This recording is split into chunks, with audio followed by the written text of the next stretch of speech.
Live. So fantastic. We've got a full house today, and actually I think about 4 more backstage. So we're gonna have a full house tonight. A lot of good stuff coming up. So how are y'all this evening? Good, brother. Good. Shalom, shalom. Shalom, shalom. Doing well. Blessings. Shalom. Blessings. Absolutely. I'm excited. Big day on the farm here. A lot of different stuff going on, getting things ready. I had a busy day this morning before we ever got to farming side, but had a new bull show up for a conjugal visit with the heifer we've got, or the older heifer. The 2 younger ones aren't quite ready to be bred, but she was glad to have company. So had that. We got other stuff.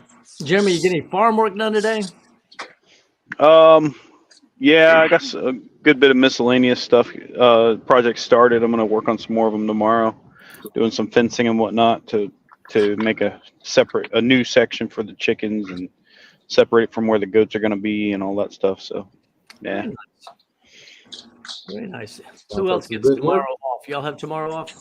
Oh, I got tomorrow off tomorrow. So nice. Oh, it's nice. We'll spend a little time with the family and relax a little bit. How's your baby girl doing? She's doing real well and growing now. She's starting to kick in and start growing now and gaining weight and just starting to react to the to her older sisters now. So she's doing well, and we're thankful to Father Yada. He blessed her and enabled her to be able to recover, and she's doing pretty good for 3 months. Yep. Excellent. Amen. And Brother Gatewood, the Queen City is still there, I suppose. Yeah, it's still surviving through all the storms and stuff. It's still standing. So. I'm gonna have to make a trip up there sometime in the very near future. If it works out, I'll give you a shout, let you know I'm coming. Maybe we can get together for a minute. Yeah, I definitely enjoy it. As you know, I've been trying to get things together so I can actually get down there to you, see all that beautiful land and walk that trail you walk, man. Yeah. Don't be surprised if Brother Jeremy and myself won't be coming down there together. Listen, man, I keep telling you, I will carve out a corner of the property here for you, brother. Come on.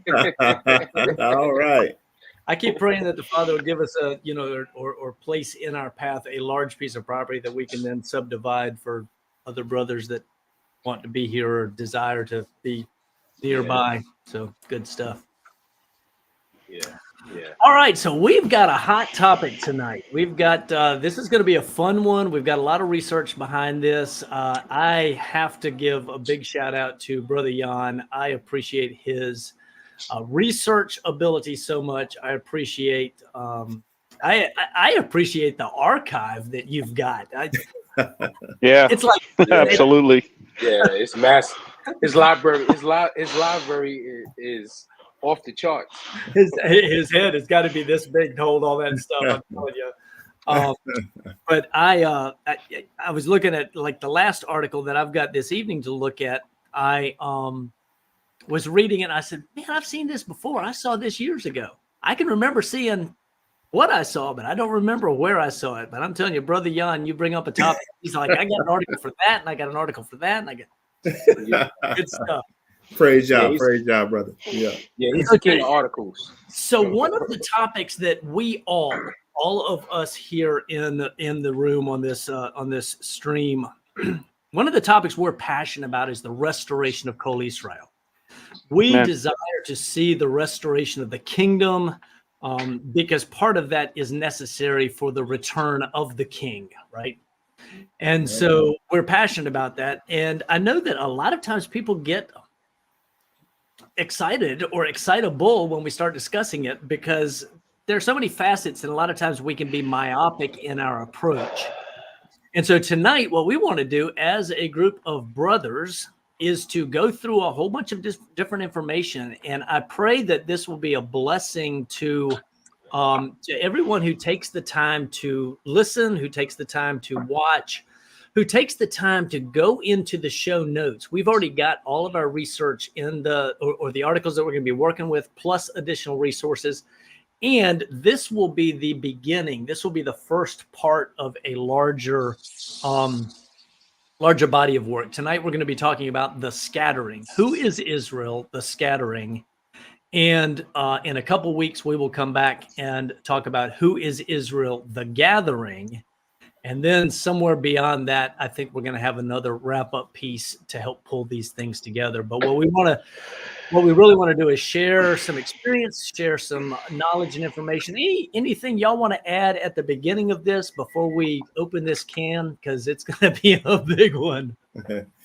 I think for me personally, this was something close to my heart. For years, I did research on my own personal family, our lineage on both sides of my family, and came to some amazing conclusions over time. And it all started, I'm in my, about 50 now, and it all started back when I was 19. I was told something, and I didn't believe it at the time, and ever since then, the Father has just revealed piece by piece that really shows how wide and how large the scattered of the kingdom of Israel actually is. And so, over the years, I've been able to collect material and add to my own experience. And, one of my hopes is, the thing that I hope for is that something in the material that we have today and from all of our shared research might be a point that might be beneficial for other people and, add to the edification of the assembly, no matter which arm of the assembly you may be, whether it's Messianic, whether it's Hebrew Israelite. There's details that you may not know. So we hope that in some of this information and uncovering some of these and turning over some of these stones, might be some material that's really beneficial, that shows you that the family is much wider than you might expect. Man. Yeah, another point I want to mention, we're gonna stay fairly narrowly focused on the specific articles that we're reading and the specific topics we're trying to attack. We have an outline that we're going to be going by, and so we may or may not at some point throughout the stream mention different groups and their let's see, how do I want to put this? Their failings, their shortcomings, and what that means as far as their status of being Israel or not, and things of that nature. A common one that is something that we we'll address in the future is the modern nation state of Israel, for instance. There's a large number of people there that are fully embracing, homosexuality, transgenderism. There's a large number of people there that are rejecting Yeshua as Messiah. All of those things have an impact on this. So please don't assume that because we may not address it, that means we endorse it. We don't. So it may simply be outside the scope of what we're talking about today. So we don't endorse debauchery. We don't endorse rejecting Yeshua. Any of that. And there's problems in a large number of groups who call themselves Israel.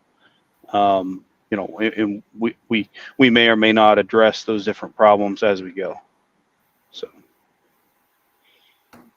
Another quick caveat that I'd like to throw out there at the beginning, it occurs to me that, of course, some of the articles that we're using come straight out of mainstream Christendom. And so the language that they use isn't always biblically correct. And certainly as a group, we understand the difference between the house of Israel and the house of Judah. We understand that a lot of times in terms of Jews, it's not necessarily Israel. It's part of Israel, but not all of Israel. And so, I understand too that there are going to be some things that we may have to dip into language-wise as we go through this, because there are too many people that don't understand what their Bible actually says with regards to the house of Israel, the house of Judah, how both are part of Kol Israel, or all Israel. I like to use that term, Kol Israel, and that would be the people of Yah, is Kol Israel, right? And sometimes we can call them Hebrews, we can call them Israelites, these other things, but we recognize that at the end of the day, his people are, we'll get to where we identify who Israel is, and that's going to come a little farther along. So, all right. Anything else y'all want to put out there before we get started? Yeah, just go into this with the open mind, and go into this with the teachable spirit. These guys have put together one heck of a show for you guys with articles and slides, and it's full of information. And this is something that Israel actually needs right now. So don't go into this with being closed-minded and thinking that you can't be taught anything new. These brothers are well studied, full of the spirit of wisdom, and that's exactly what you guys are going to get tonight. So I thank the brothers on the panel. I thank everybody else for coming on to watch us live. But as Brother Mike would say, don't keep that love all to yourself. Be sure to hit that share button. Yes, sir. And get the message out. All right, so we do have, as we go through, we've got a couple different little short videos. Some are shorter than others, but we're going to lead off with a quick little video to kind of help set the stage for where we're headed in this first segment. So let me do a quick screen share here. And I'm going to do...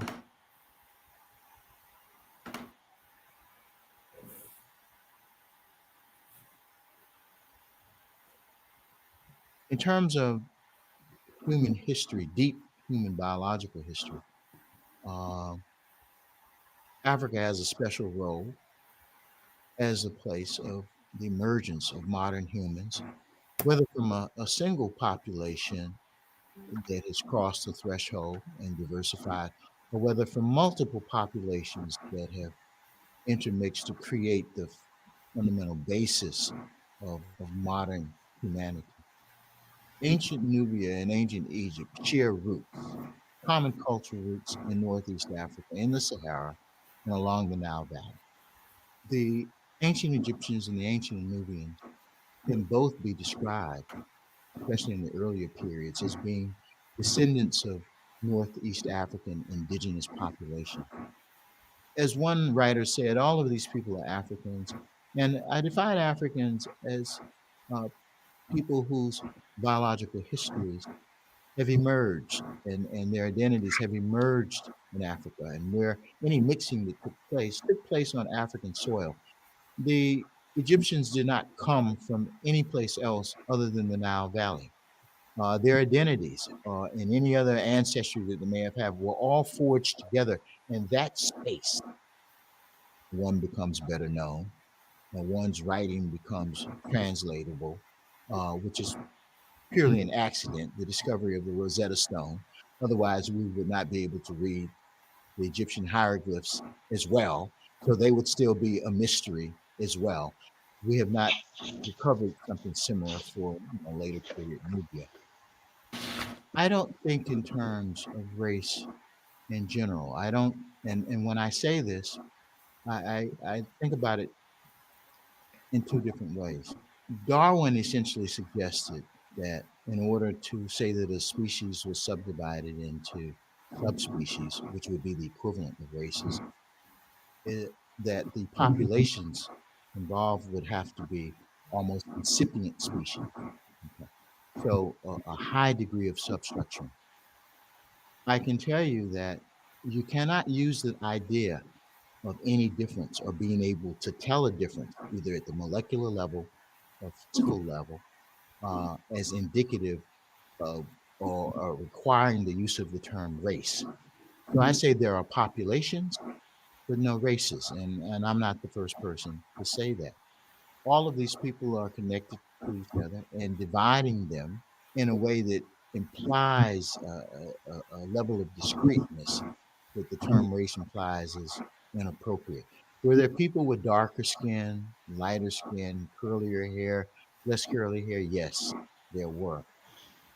There is no evidence that the ancient Egyptians who did medicine, who made observations, and sometimes detailed artwork about the environment around them, animals, plants, there's no evidence that they had a theory of human variation that would be commensurate or similar to notions of race as they were developed in Europe. There's a deep shared ancestry in the Sahara of these societies. The fact that they were sometimes in conflict, uh, we should not impose our reasons, our ways of thinking onto why this conflict may have occurred. The conflicts were political, social, probably over the same issues. Let's not read ideological uh, ideas about the reason of this conflict back into the past. We have to avoid stereotypes. We have to avoid the old ways of thinking, but just put into new data sets or new types of data, which I do believe that we can see in literature sometimes today, you know. And I think that a lot of times, if you look very carefully at the scientific literature, you'll see that sometimes the old ways of thinking are lurking beneath the surface there. And this is something that needs to be addressed.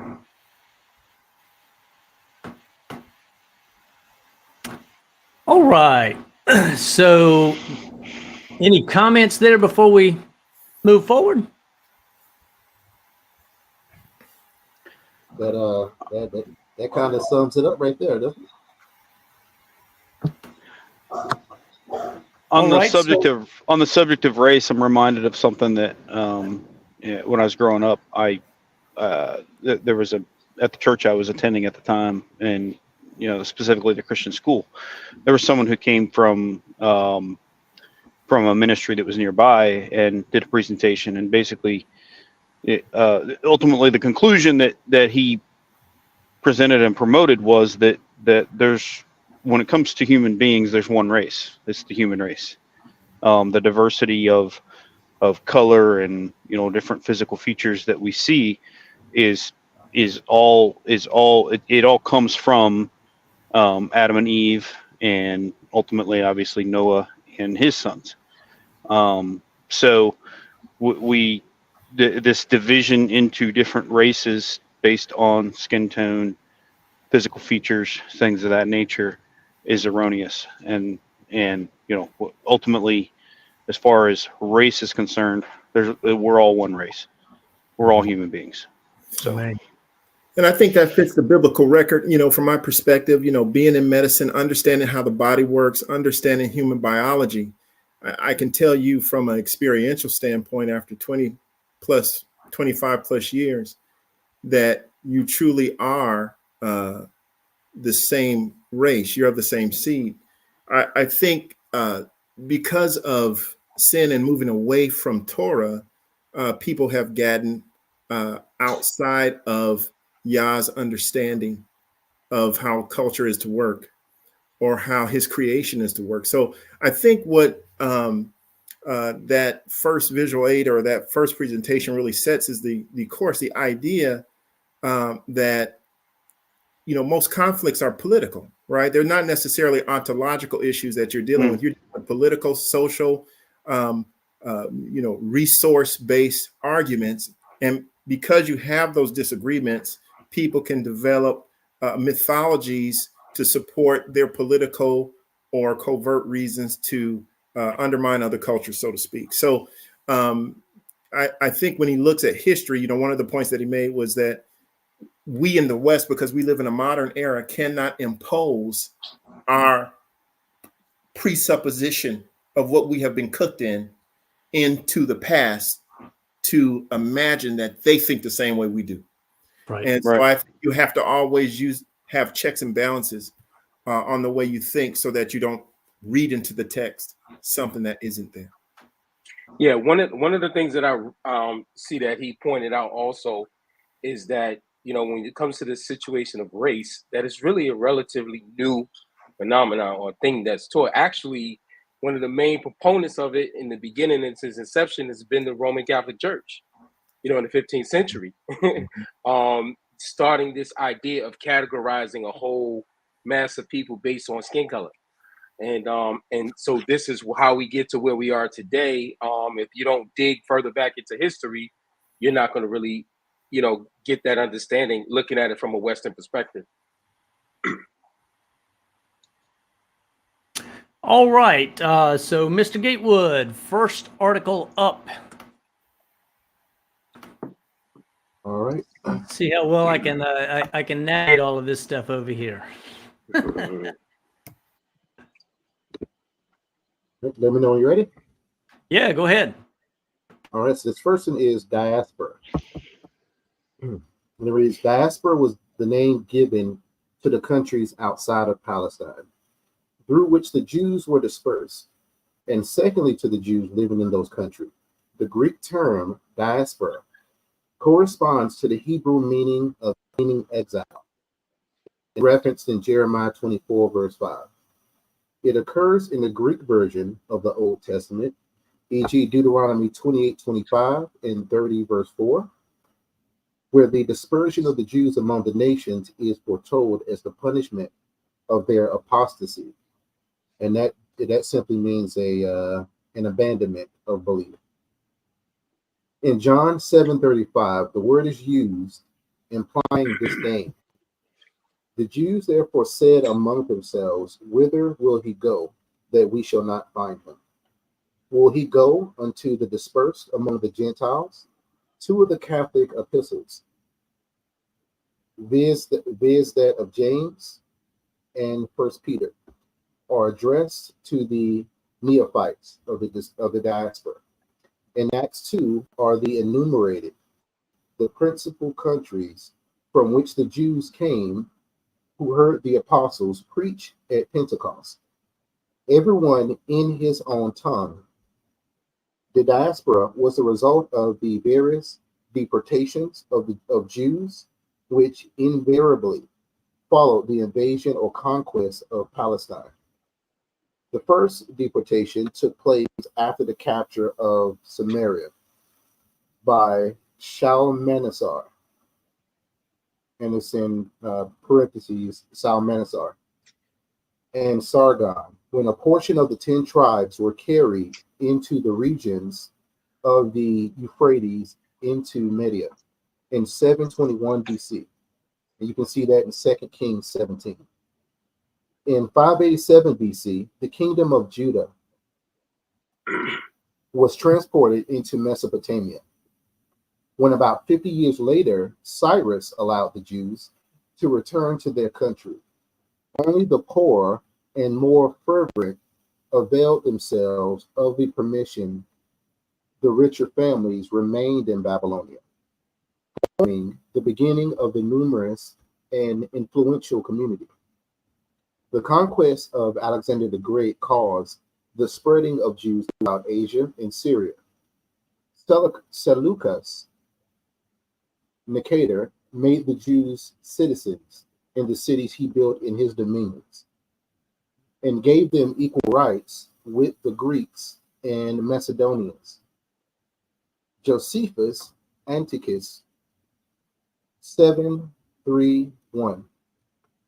Shortly after the transportation of Judah into Babylonia, a number of Jews who had been left in Palestine voluntarily immigrated into Egypt.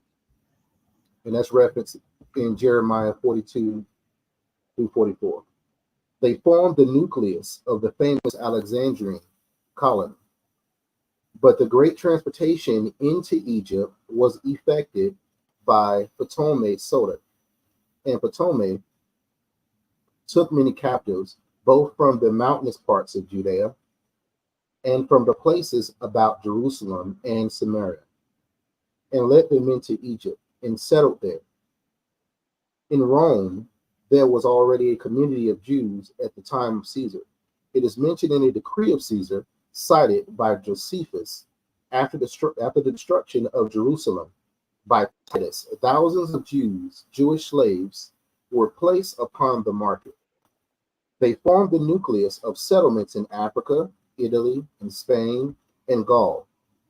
At the time of the apostles, the number of Jews in the diaspora was exceedingly great.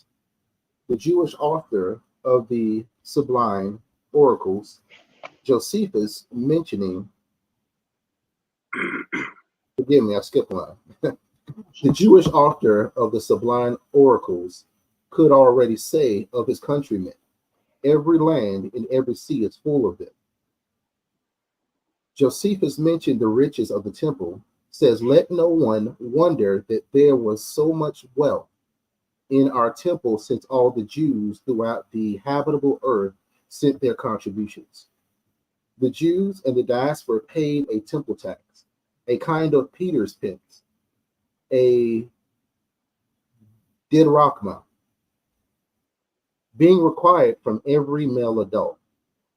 The sums transmitted to Jerusalem were at times so large as to cause an inconvenient drainage of gold, which more than once induced the Roman government either to stop the transmittance or even to confiscate it.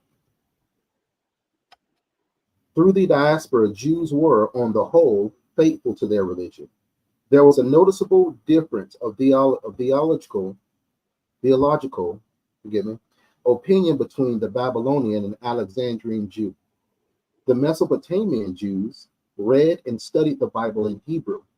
This was comparatively easy to them, since Chaldee, their vernacular, was kindred to the Hebrew. The Jews in Egypt and throughout Europe, commonly called Hellenistic Jews, soon forgot Hebrew, a Greek version of the Bible. The Septuagint was made for them. The consequence was that they were less ardent in punctilious observance of their law. Like the Samaritans, they showed a schismatic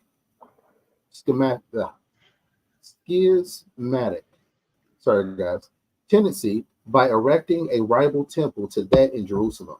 It was built by the son of Onias, the high priest, in Leontopolis in Lower Egypt, during the reign of Ptolemy and Philometor, 160 BC, and was destroyed 70 BC.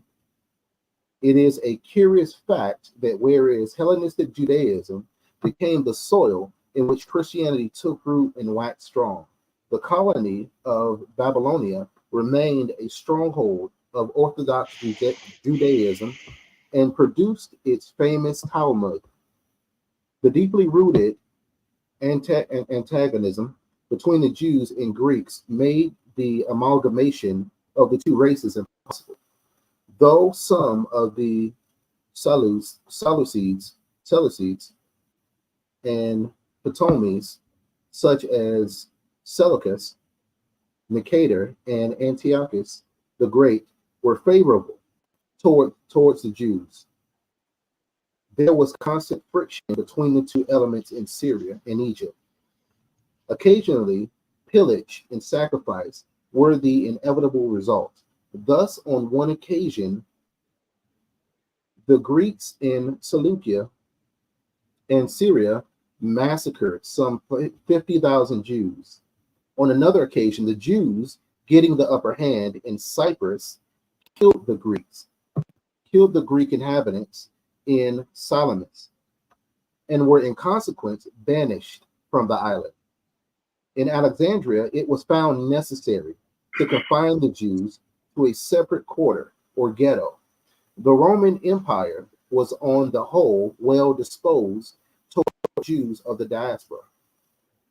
They had everywhere the right of residence and could not be expelled.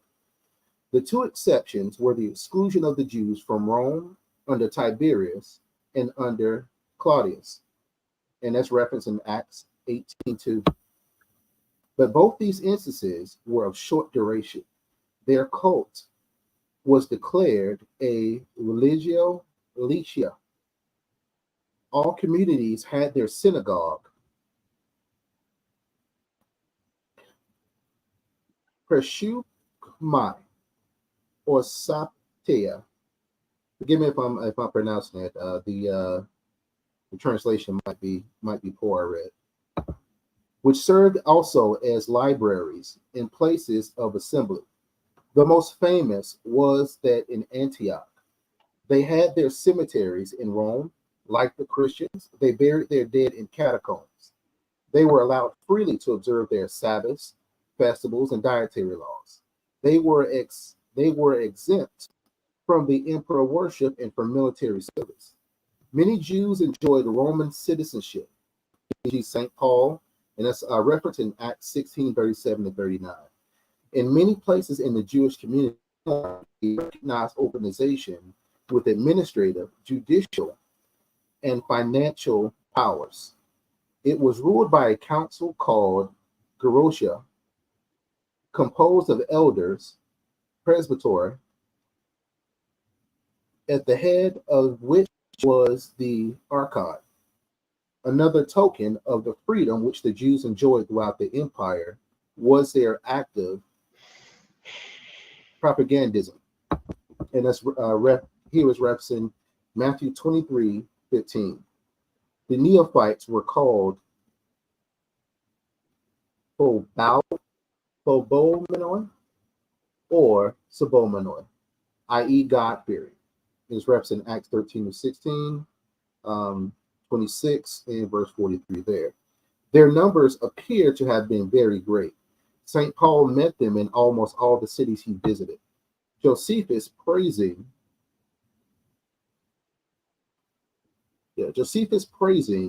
the excellence of the law says the multitude of mankind itself has had a great inclination to follow our religious observances. There is not a city of the Grecians or Siberians where our customs and the prohibition as to our food are not observed, etc. Many of the converts were distinguished persons, e.g., Agula, the chamberlain of the Queen Candace, and it is referenced in Acts 8:26 here. Azizus, king of Almase, and Polemo, king of Sicilia, and the patrician Lady Fulvia. That's the end of that article. All right, so one of the things that we definitely see there, the article acknowledges that the diaspora, a lot of times we hear the diaspora expressed through the lens of whoever happens to be doing the expressing, and they often don't do a good job of recognizing that the scattering of Israel, part of which was the Northern Kingdom in 722, and then after that, the Southern Kingdom partially in 586 with the deportation to Babylon, and then later, especially after the Roman conquest in 70 AD and beyond, 135 after the Bar Kokhba rebellion. Bar Kokhba. Ultimately, what we see is the scattering going in every direction. Part of that we can see from Acts chapter 2. Where did they come from? They came from Gaul, which is today Great Britain. They came from Spain. They came from Italy and from Greece. They came from parts of Persia, but they also came from Libya and from Egypt and from Cush and from, there are multiple places like that listed right there in Acts chapter 2. So every direction is where they were sent, and every direction ultimately, as we look at this, is where they're going to come back from.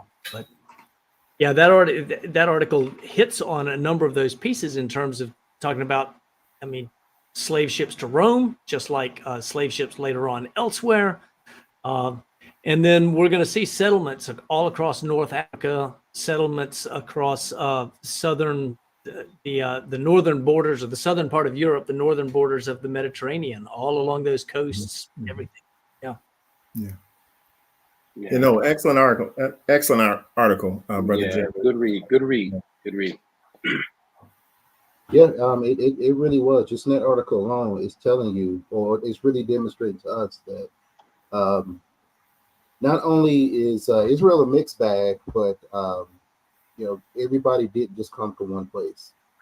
There really was a scattering that took place, and it just from the names in the article, there are people in here that you wouldn't even expect to be considered Israel or wrapping in. So yeah, very good information. Hmm.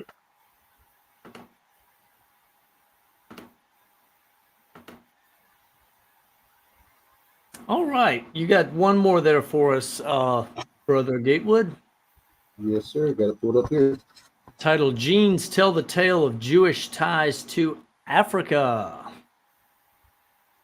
Yep, and it starts out and it says in the book of Kings, Solomon is depicted as an international businessman of sorts who sent ships from the port of Etzion, Geber, near modern day Eilat, to trade precious metals and other goods with various parts of the world, including Africa. Solomon also famously received a visit from the Queen of Sheba, who is thought to be from what is presently Ethiopia. Now, a new scientific paper offers a genetic timeline that could support these biblical tales. The paper builds on two studies published last summer that were the first to use genome-wide analyses to trace the history of the Jewish people through DNA. It demonstrated that there was a biological basis for Jewishness, said Dr. Harry Osterer, director of the Human Genetics Program at the New York University School of Medicine, who led one of the studies. Among its many findings, Osterer's paper indicated that Jews have African ancestry, an observation that David Reich, associate professor of genetics at Harvard Medical School, and his colleagues decided to explore further. Reich's team analyzed more than 500,000 DNA markers across the entire genomes of people from 7 diverse Jewish populations, including Ashkenazi from Northern Europe, Sephardim from Italy, Turkey, and Greece, Mizraim from Syria, Iraq, and Iran. They then compared the genetic data with DNA from 15 sub-Saharan African populations. Reporting in the April issue of the Pelos Genetics, the researchers found that modern-day Jews can attribute about 3 to 5% of their ancestry to sub-Saharan Africans, and that the exchange of genes between Jews and sub-Saharan Africans occurred approximately 72 generations, or about 2,000 years ago. Priya Morjani, a doctoral student in Wright's lab who led the research and was surprised that the degree of African DNA was so consistent across the various Jewish populations. She had expected, for example, that North Africa and Middle Eastern Jews would have a greater degree of genetic mingling than Europeans based on their geographical proximities. So the findings, Morjani said, may point to a shared ancestry among the various Jewish groups. It's definitely suggestive that most Jewish populations have a common ancestral population, she said. Although the Harvard team couldn't determine where exactly the exchange of genes took place, the results complement historians' understanding of the Jewish narrative. This is interesting, and it gives me food for thought, said Norman Stillman, a professor of Judaic history at the University of Oklahoma. Does it prove something historically specific beyond the fact that we know that the Jewish bloodline was open to some extent throughout history? No, but it fits in with the rest. Lawrence Skiffman, a professor of Hebrew and Judaic studies at Yeshiva University, said 2 time periods came to mind that could support the geneticist findings. The first is during the First Temple period between about 950 BCE and 600 BCE, when Solomon's kingdom would have had contact with Africans, or Scriptman said mixing of populations could have taken place a bit later, during the Hellenistic period, from about 320 BCE to 30 BCE, when Jews were living all over the southern shore of the Mediterranean Sea and could have come in contact with Africans to the south of them. Yet, even through the biblical accounts, yet even though the biblical accounts offer possible explanation for the Reich Lab's findings, Skiffman stresses that he and the other social scientists can only offer historical interpretations of the genetic data. The facts are the ones that scientists are developing. The theories are what historians have, he said. We now have to take what they are giving us and we have to add it to our picture of history. Stillman pointed out that the Jews are often thought of as an insular group because they tended to marry within their community. But he said that doesn't mean there wasn't all throughout history an inflow of others into the group. As Reich sees it, genetics and history are not actually so disparate. His work, he said, is a kind of complementary way of studying history. So, yeah, so I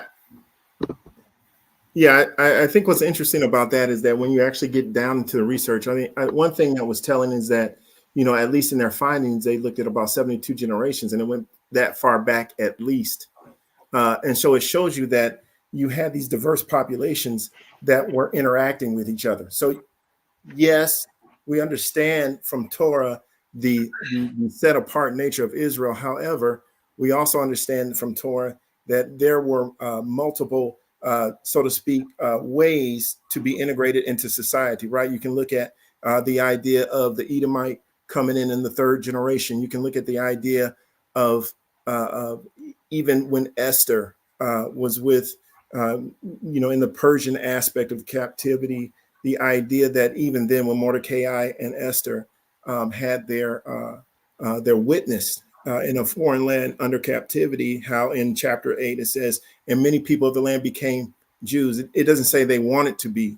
The text writes, the text reads as they became, right? So you see this idea that yes, you had a set apart people, but then there were ways and opportunities where others came in ancient times, right? So if you look at graveyards from an ancient setting, you may very well find multiple groups in a founding population that may not just tie back to one man or one woman there. So I think that was interesting. So it's as if they're discovering this now, right? Maybe it was known in the ancient world, then disappeared during the time period of diaspora and scattering. But now, as we come to this point in time, we have an accumulation of knowledge that is coming back to us, so that people are beginning to wake up not only on who they are from an ethnic or genetic aspect, but also what that means from a walking in Messiah and through his Torah aspect too. So I think that kind of sets the scale for the rest of our talk as well. And one of the points too, I think, is that, you know, we look at this at Scripture. The Father said that he would gather the seed of Abraham from the ends of the earth, and it seems very clear that it was his intent to sow the seed of Abraham and the seed of Jacob into the earth, and then be able to harvest from all over the earth. So we shouldn't be surprised when we see connections and or entire population groups on every continent, except for maybe Antarctica, that have Israelite heritage. And I want to say that more specifically than just Jewish heritage, because, you know, of course, we understand that the term Jew and the term Israelite, Jews are Israelites, but not all Israelites are Jews, right? So that's something for us to remember. Yeah, the thing that stands out for me with this is, you know, given long before 70 AD, there's been a pervasive scattering of Israel.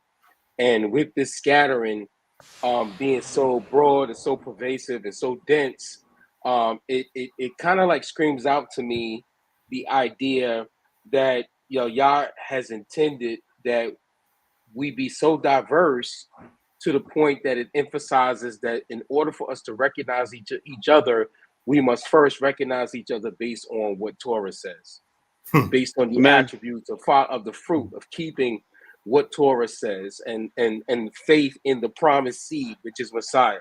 You know, Amen. you know, do you bear that fruit? And that is the number one indicator. We can talk about the DNA, we can talk about the haplotype, we can talk about all of that, but the number one indicator is, do you bear the fruits? Do you bear the markings? Mhm.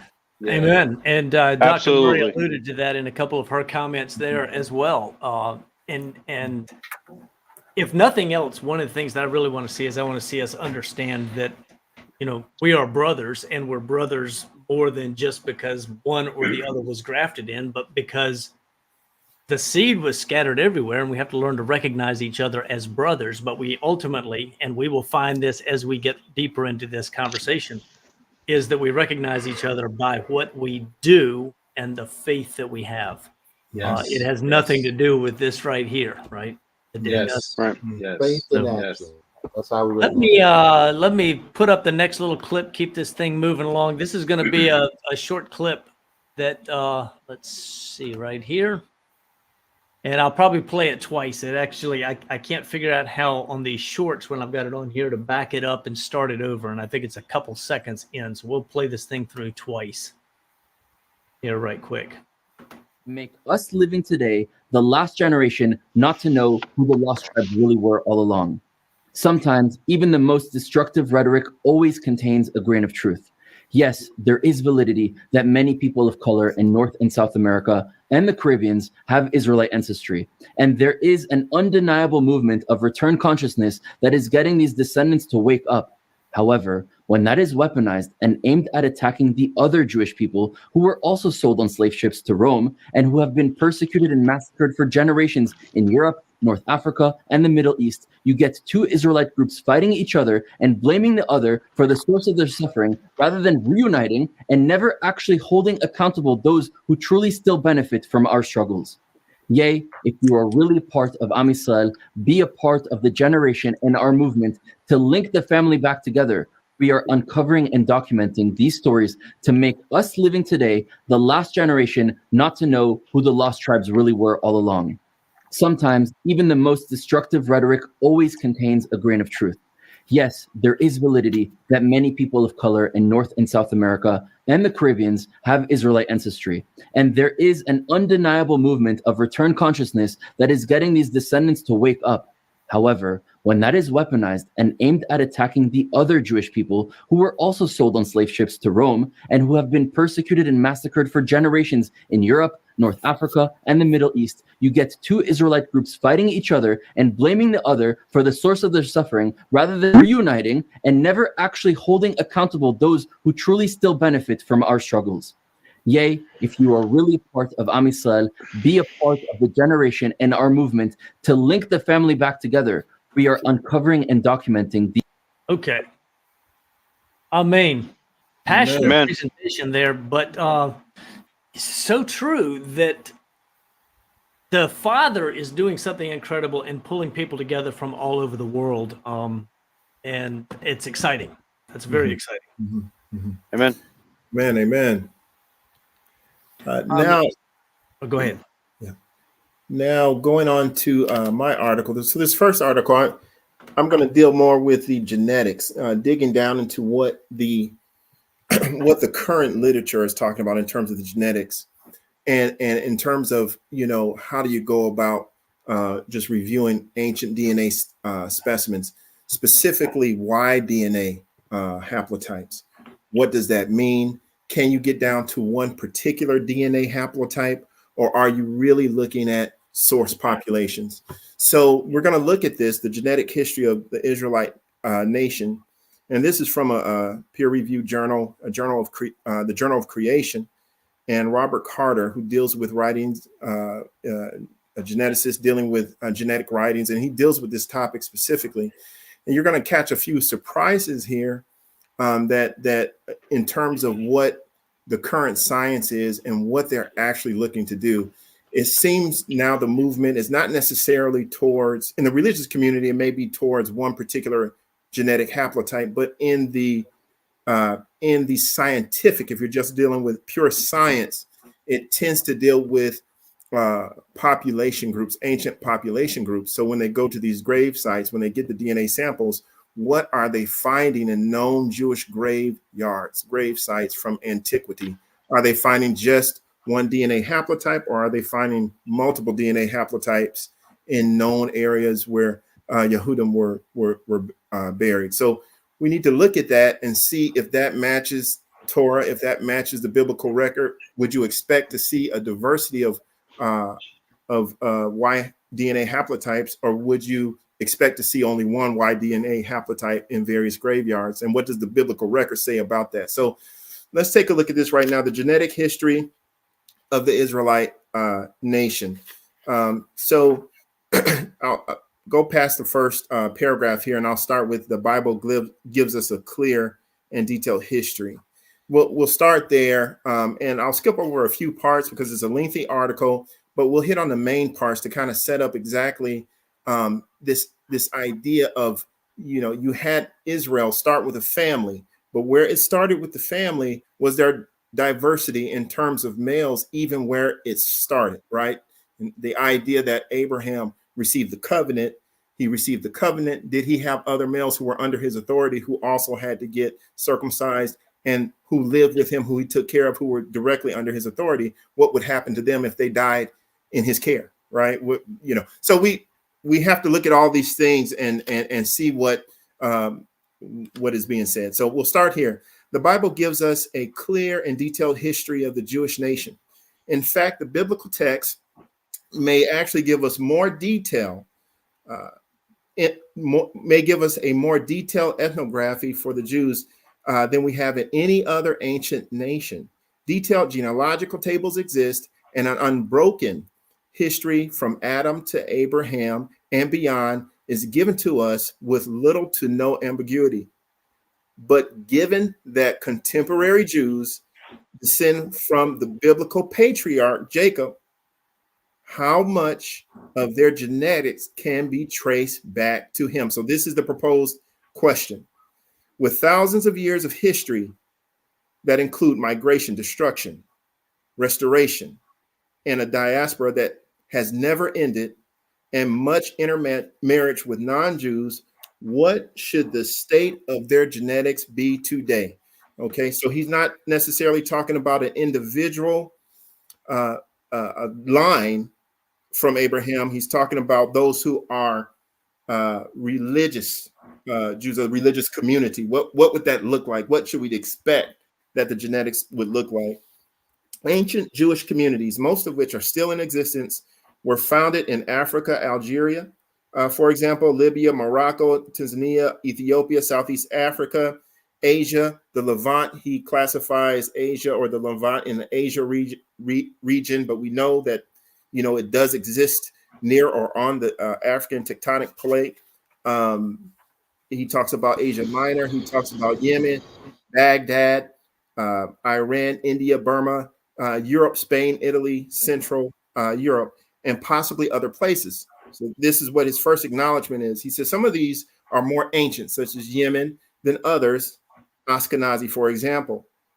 Some were also founded by fewer people, Ethiopia, for example, but all of them claim descent from the Jews of ancient Israel. Some of these groups grew very large, but others remained quite small, causing significant levels of inbreeding over time.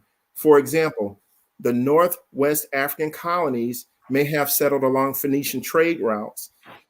They managed to hold on during centuries of conflict, but never managed to grow very large. Thus, high rates of endogamy exist in those small pockets, meaning that they basically married in their own family, so to speak, or in their own immediate family, cousins, second cousins, things like that. They did receive an influx of Sephardic Jews after Ferdinand and Isabella expelled the Jews from Spain in 1492. But even today, one can see evidence for two groups in the genomes of those people. Modern genetics has advanced considerably over the past decade, with data from hundreds of thousands of individuals now available in public databases. We can draw historical inferences that would have been impossible just a short time ago. And statistical tools have been developed to take account of the overwhelming amount of data coming out of our sequencing machines. These tools allow us to see historical events in unprecedented detail. To that end, it is now possible to trace the ancestry of different sections of an individual's genome. There are some geographic areas where discriminating between two countries is difficult due to high levels of historical connectivity. You know, France, Germany, for example. But there are other locations where ancestry is obvious due to the presence of unique and informative groups of genetic variants, such as areas in the Swiss Alps. And continental scale ancestry is easy to determine across most of the genome. Thus, it should be possible to determine an ancestral source population for modern Jews. So they're not necessarily, in this article, the target is not necessarily looking at one particular haplotype. It is looking whether or not you can find a source population for a community, and what did that look like in ancient times. This has nothing to do with evolution or the deep time assumption at the base of all evolutionary storytelling. That does not generally apply in this type of case here. Ancestry is a statistical question. How much and what parts of a person's genome can be localized geographically based on what we know about the distribution of his or her genetic variants in the contemporary human population? In short, it is now possible to definitively locate Y chromosomes, that's one, mitochondrial DNA lineages, and different stretches of autosomal DNA to specific geographic regions statistically.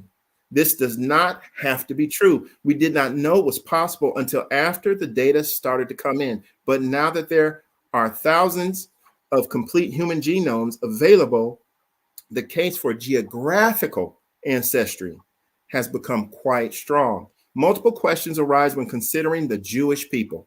Okay, so take note of this. Are there Jewish genes? Number one. Are the Jews a genetically distinct population? Can one trace the dispersed Jewish people back to their homeland in Israel? Is there any evidence that the 12 tribes of Israel came from a single family with a single patriarch? Questions like these are fascinating and can now be answered, but with multiple caveats. So he's setting this up. To get at these answers, we must first ask, what should we expect to find based on biblical history? We must then look at the genetic data and assess post-biblical history, which might include confounding factors, multiple outbreeding events with non-Jewish people, high levels of local endogamy, leading to strong genetic drift and founder effects. Even though the picture is complex, we would hope that these multiple sources of information will tell us the same thing. So let's jump right in. Y chromosomes. This is where the big conversation is, at least in the religious community. A direct paternal lineage from the patriarch Jacob is generally thought to define Jewishness. Now, remember, they're using Jewishness as you know, equating to Israelite culture. So they're using that loosely to virtually mean the same thing or interchangeable here from the way they're writing.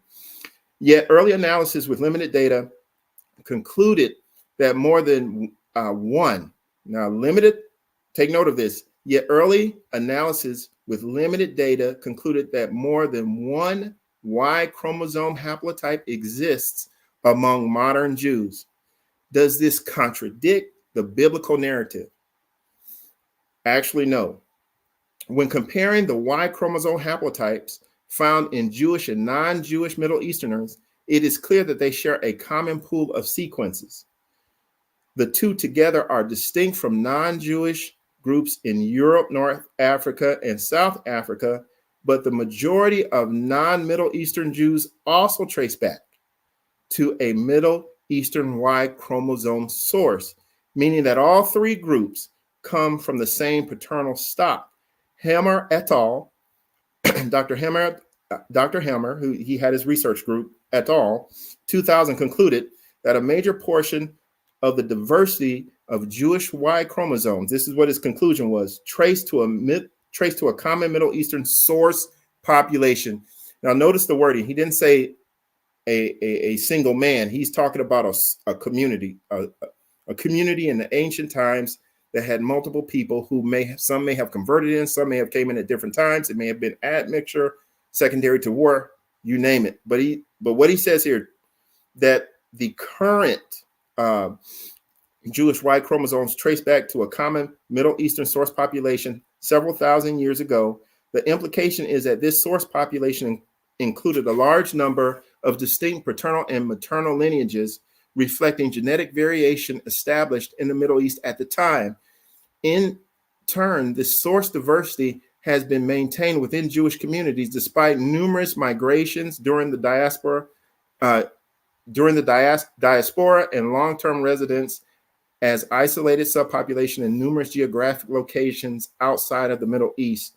The multiplicity of distinct ancestral paternal lineages is due to the extensive mixing between Jews and non-Jews throughout their history, plus the possibility of founder effects at different places in Jewish history. In other words, it is possible, this is important to note, it is possible that a non-Jewish Y chromosome is found at higher than expected frequencies in specific Jewish populations today, simply because it happened to be represented in one of the men who founded a small colony. Okay. Among the Sephardic Jews, Y chromosomes from a diverse background can be found. The majority come from, take note, haplogroup J, strongly associated with Middle Eastern people. He's using very fine wording here. He's not saying it comes from Middle Eastern, but it's associated. Okay. Then he goes, but others are from E1B1A and E1B1B, common in Africa and other places. R1A, up to 30% seen in Ashkenazi men.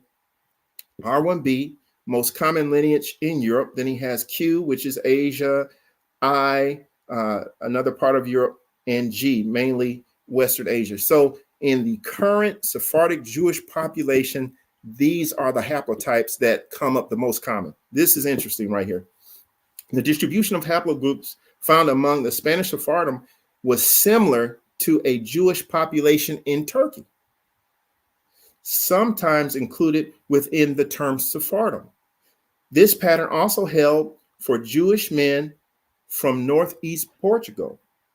Nearly 1/3 of the Y chromosomes were European. In that group were European R1b, common in Eastern Europe, and over half were Middle Eastern, 30% J, 16% T. Note that the Middle Eastern chromosomes come from diverse lineages. Thus, all Jewish men do not trace back to Jacob or Israel, and which lineage might represent him is a matter of debate. So he admits that honestly, that there's a debate. Was it J? Was it E1B1B? Is it E1B1A? This is a debate. See figure 1 for an explanation of these groups and how they are related to one another. I'll let you check that out on your own time. Continuing, there is some debate among biblical creationists as to where the root of the tree should be placed. But all of the people with whom I have discussed the subject to date agree that Y chromosome Noah should be somewhere near the center of the starburst pattern. The evolutionary root would be located about halfway along the A1 branch, but root placement has nothing to do with the relative relationship among the groups. The claims above were made on limited data. The studies often used only a few tandem repeats that have a high rate of back mutation, not fully sequenced chromosomes. This type of data is only useful for analyzing recent events.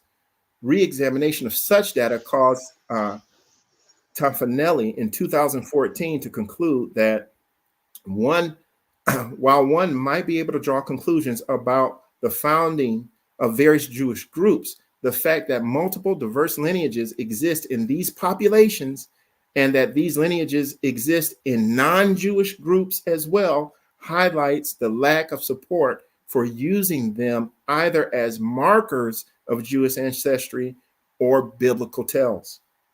Yet these comments were premature. Further analysis of fully sequenced Y chromosomes indicate that the Ashkenazi individuals, for example, who carries the European Y chromosome of haplogroup R, are not in fact related to the European branches in the Y chromosome family tree.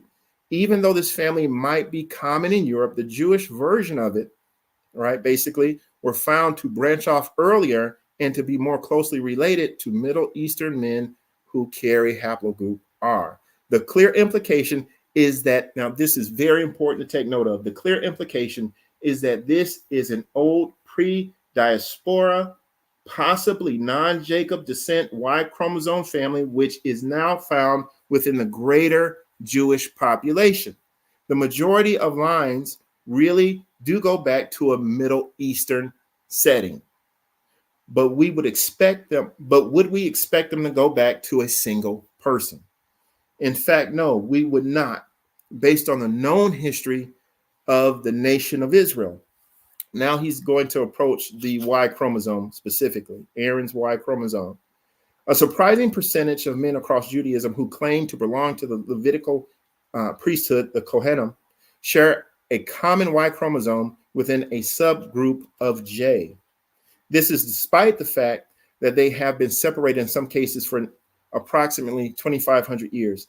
This Y chromosome type has been named the Cohen modal haplotype, and men who carry it are more closely related to each other than they are to other Jews in the community in which they live. The CMH is rare in non-Levitical Jews, is found in 50% of Levites, and occurs in a much higher proportion in the Kohanim. Hammer et al. In 2009 discovered that the Kohanim, this is very important to note, discovered that the Kohanim carry many different Y chromosome types, but most are at low frequencies. Okay, and this is a chart that showed you the different types, for example. And there are, so these are all the types that they carry. So, you know, this was discovered in 2009. You know, initially it was thought that it was mainly J, but on further sequencing, they found out, man, there's a lot of different types in those who claim Levitical ancestry. So that's something to keep in the back of your mind. This leads us to a fascinating anecdote that combines history, genetics, and oral tradition. The Limba are a tribe from Southeast Africa with distinct customs and language. Their oral tradition claims they are Jewish, descendants of men involved in long-distance trade, but they are Bantu speakers and surrounded by Bantu-speaking peoples. Analysis of their Y chromosome revealed that more than half are of Middle Eastern origin. Mitochondrial DNA, however, reveals no evidence of West Asian roots. This is consistent with the tradition that they were descended from Jewish traders coming down the coast from the north. But the history is further confirmed by the fact that the Cohen modal haplotype is found within a certain subset of the Limba, specifically in a particular family in the tribe. So not only did a group of Jewish men become marooned in southernmost Africa, and not only did they marry local women and settle down thousands of miles south of the equator and thousands of miles more from their ancestral homeland, but it appears that a descendant of Aaron or descendants of Aaron were among them. Yet the CMH has been disputed as of late, right? So in the literature, there's a dispute as to whether or not that J haplotype is really the Cohen haplotype. So that's in the literature, and he admits that. Specifically, since it is also found in non-Jewish populations, some argue that the occurrence of CMH is nothing more than a statistical anomaly. Of course, having Jewish Y chromosomes spread far and wide is expected based on biblical history, but the original studies were also performed on only a few Y chromosome markers. When the number of markers increased, check this out, it was learned that the Kohanim carry multiple unrelated Y chromosome types, several of which predominate. Due to the random nature of paternity in small populations, it is possible that the origin was lost or that introgression occurred, and a subsequent random fluctuation brought a new lineage to the fore. This may have been the case among the Samaritans of Israel. Their genealogy is restricted to 4 main families, but the Cohen family that claims the Samaritan priesthood carries haplotype E. In contrast, the other main Samaritan Y chromosome belong to haplotype J. Since it is conceivably possible that something similar could have occurred among Jews at some point in history, it is not possible. It is not possible to definitively state that the CMH is Aaron's Y chromosome. However, it is still likely, especially when one considers the fact that the men who carry it trace their tradition of being among the Kohanim to a time prior to the diaspora, which began before 500 BC. We'll skip over mitochondria DNA. I'll let you read that on your own. We're focusing mainly on the paternal Y DNA right now. But if we skip down to the genome-wide comparison, there's some really important facts that are kind of brought out here to help us in and just getting to the bottom of this. More detailed data sets have confirmed the conclusions of earlier studies, showing us that there exists among modern Jews a core set of genes and haplotypes that trace directly back to the Middle East. Also, significant sections of identity by descent and other measures indicate that the various Jewish populations are more closely related to each other than they are to outsiders, despite the fact that some of these groups have been separated from one another for millennia. When comparing the various Jewish groups to one another and to non-Jewish outgroups, interesting patterns emerge. For instance, since they started from a small group of Jewish settlers and interbred extensively with non-Jewish outsiders, the Ethiopian Jews unsurprisingly cluster with Ethiopians in genetic comparison, but they cluster with the Semitic-speaking Ethiopians, not the Cushitic-speaking Ethiopians. The Jews of Yemen, another old and isolated population, are more closely related to the Bedouins and Saudis than they are to the Yemenis.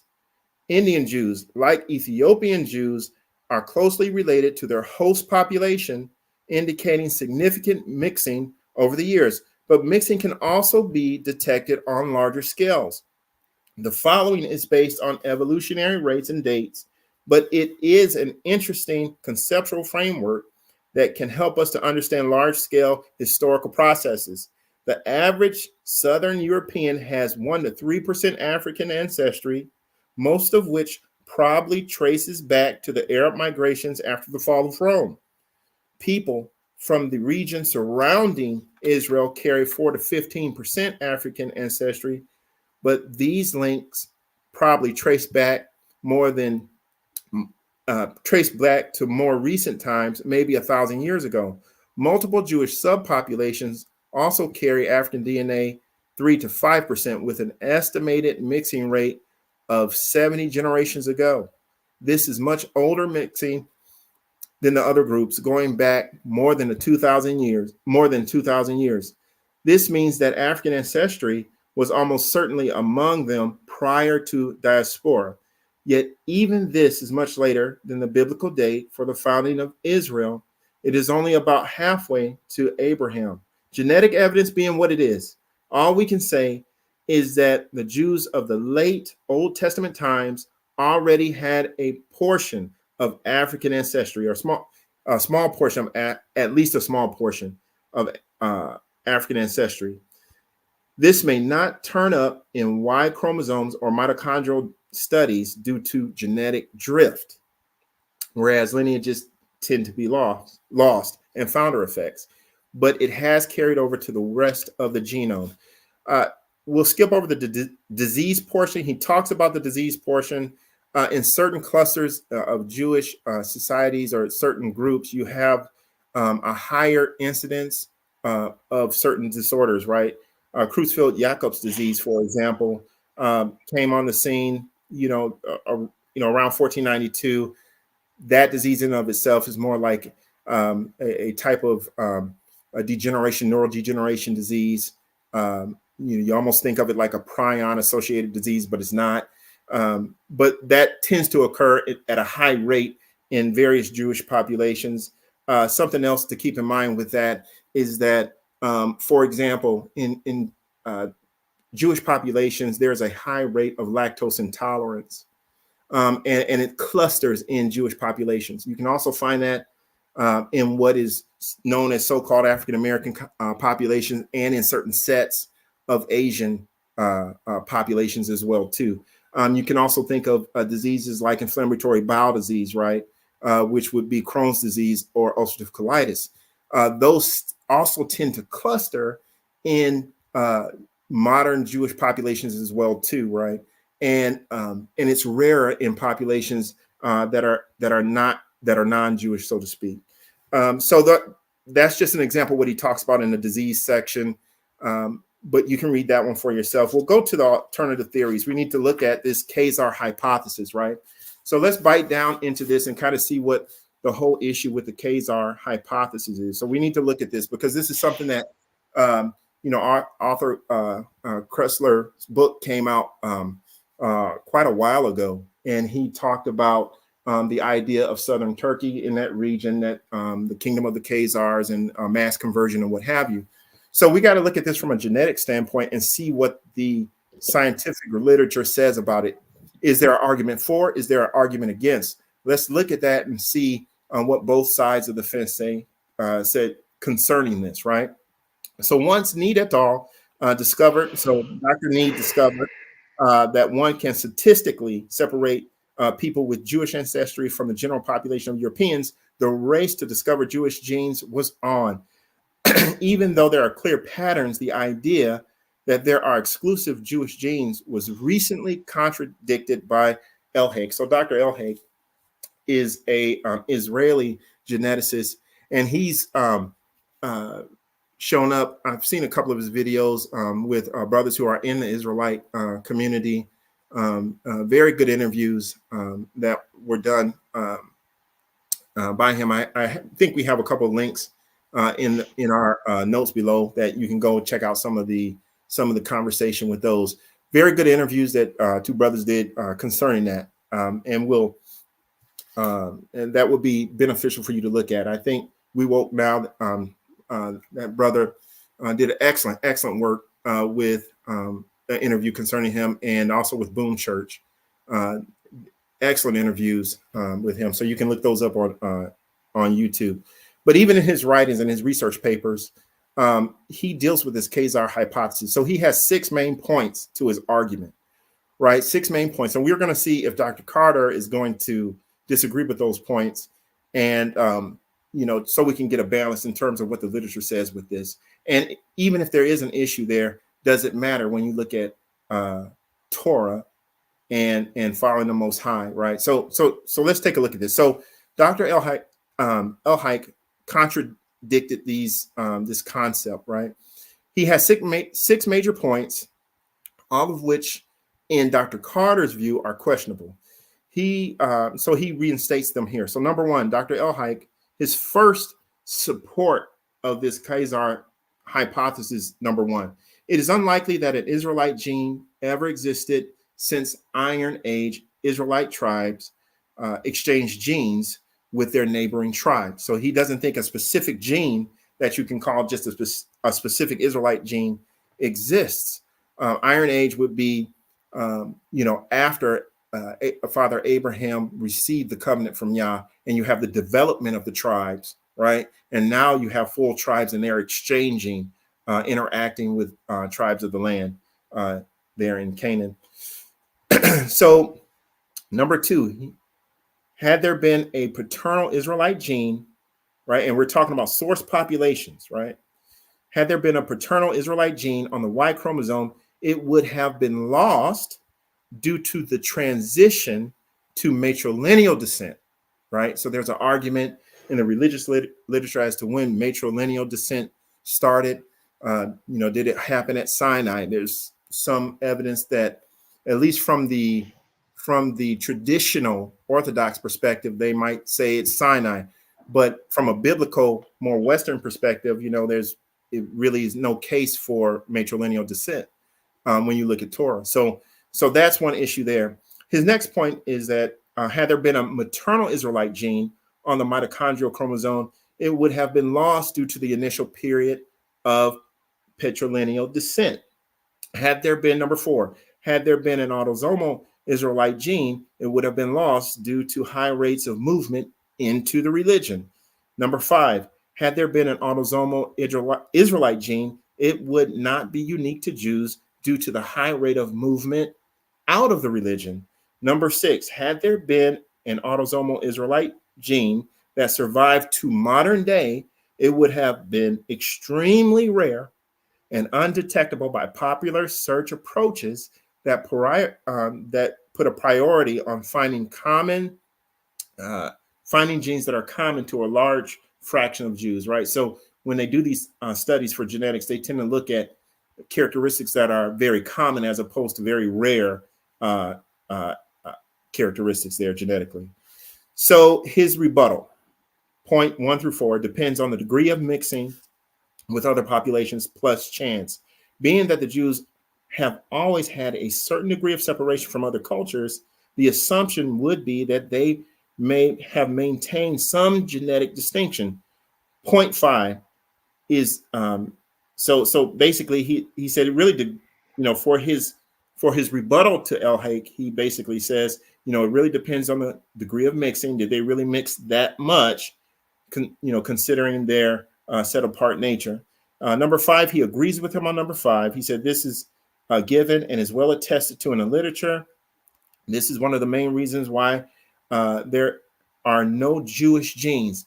And we're talking in terms of having specific genes in a source population. This is what he's referring to, not necessarily an individual man, right? But this still does not mean that there are no genetic Jews. We may not be able to positively identify a Jew by their genes, but one does find genes common to Jews found throughout their current distribution. And that's why the little section on disease was important, because you can find clusters of certain genetic diseases, so to speak, that are very high among the Jewish population. And he continues on here. He says his final point 6 depends on the status of his Khazar hypothesis. El-Hake has attempted to claim Eastern European Jews were descended from the Turkish Khazars of Central West Asia. This seems to be a resurrection of the controversial ideas of Kosler. But this theory was quickly attacked or shot down by others in the literature. Specifically, it seems that his team's use of the Georgian Jews as a proxy for the assumed genotype of someone from the now vanished kingdom of Khazars was a mistake. For the Georgians are not only south of the Caucasus Mountains, but they cluster tightly with the Middle Eastern Jews in genetic analysis. So this is his rebuttal of that point 6. Instead of being evidence for a mass conversion of Jews in ancient times, the data instead shows that the Ashkenazi Jews are related to those in the Middle East. Okay, El-Hake's team has also attempted to claim that Yiddish does not originate in Germany, but northeastern Turkey along the Silk Road. This was also controversial, and both methods and conclusions were strongly contradicted in print. So basically, you have an argument in the literature, in the scientific literature, going back and forth on this issue. And so Dr. Carter says essentially this: hey, I will leave it up to you to go search this out in more detail. There's some tit for tat going on in the literature, but he's against El-Hake's view. He does not think that his view is solid. So he says this specifically: I do happen to agree with one of his conclusions. that Jewishness is more of a religious and or social construct than it is a biological reality. But I come to these points through very different means, and I reject entirely his criteria. Plus, I cannot discount the multiple strands of genetic and historical evidence linking them to the biblical Jews. Ashkenazi and Sephardic populations have less than 40% European ancestry and are more similar to each other than they are to Europeans in general. So even though there has been a significant amount of inbreeding among Jews and Europeans, the Khazar hypothesis, in his opinion, is incorrect. Okay, so you can look down in the references for this. There's a good back and forth going on this, and you can see where you are in support of this or against it. But we just wanted to present the information to you on both sides of the fence. The lost tribes of Israel, essentially, there is zero attestation to the claims of the Book of Mormon, to the claims the Book of Mormon makes regarding Native American ancestry. Instead of descending from the lost tribes of Israel, which were never lost, the genetic evidence puts Native Americans squarely into Northeast Asian genetic landscape. The minor contribution of Judaism we find in the Spanish-speaking populations of South and Central America come from the cryptic Sephardims of Spain and Portugal, who, in his opinion, he believes merged into those populations as opposed to those populations independently being from Israel. Another alternative theory is the claim that the British population descends from the lost tribes of Israel. He also does not agree with this position. Genetically, he says this is 100% false. Likewise, the idea of the Picts of ancient Scotland descend from a Jewish group is false. I won't take more time on these subjects, but he does give you a reference to go for you to check out and see if you agree, yay or nay. The conclusion, in his opinion, there is no Jewish gene. Although there are certainly genes common to Jews, and because of the possibility of genetic drift, we cannot be 100% certain that things like the CMH are actually the Y chromosome of Aaron. However, Jews today absolutely fit both the biblical expectation and their oral and written history since the completion of the Old Testament canon. From the detailed history of the Jewish nation preserved in the biblical narrative, it should be clear that they started as a mixed population, maintained a degree of mixing with their neighbors, and continue to mix with outsiders today. However, as a Mid-Eastern tribal community, they should have Middle Eastern genetic roots, and the evidence tells us they certainly do. What does this tell us about race in general? Sklatkin and Racimo say it this way in 2016. We now know that present-day populations were created by a complex history of admixture and population movement. Although local genetic continuity over long periods has been documented in few cases, these are exceptional. The general rule is that the ancestors of present-day populations lived somewhere else. So now we know that human history is complex and sometimes convoluted. The various people groups on this planet all have the telltale sign of their ancestors mixed with other people.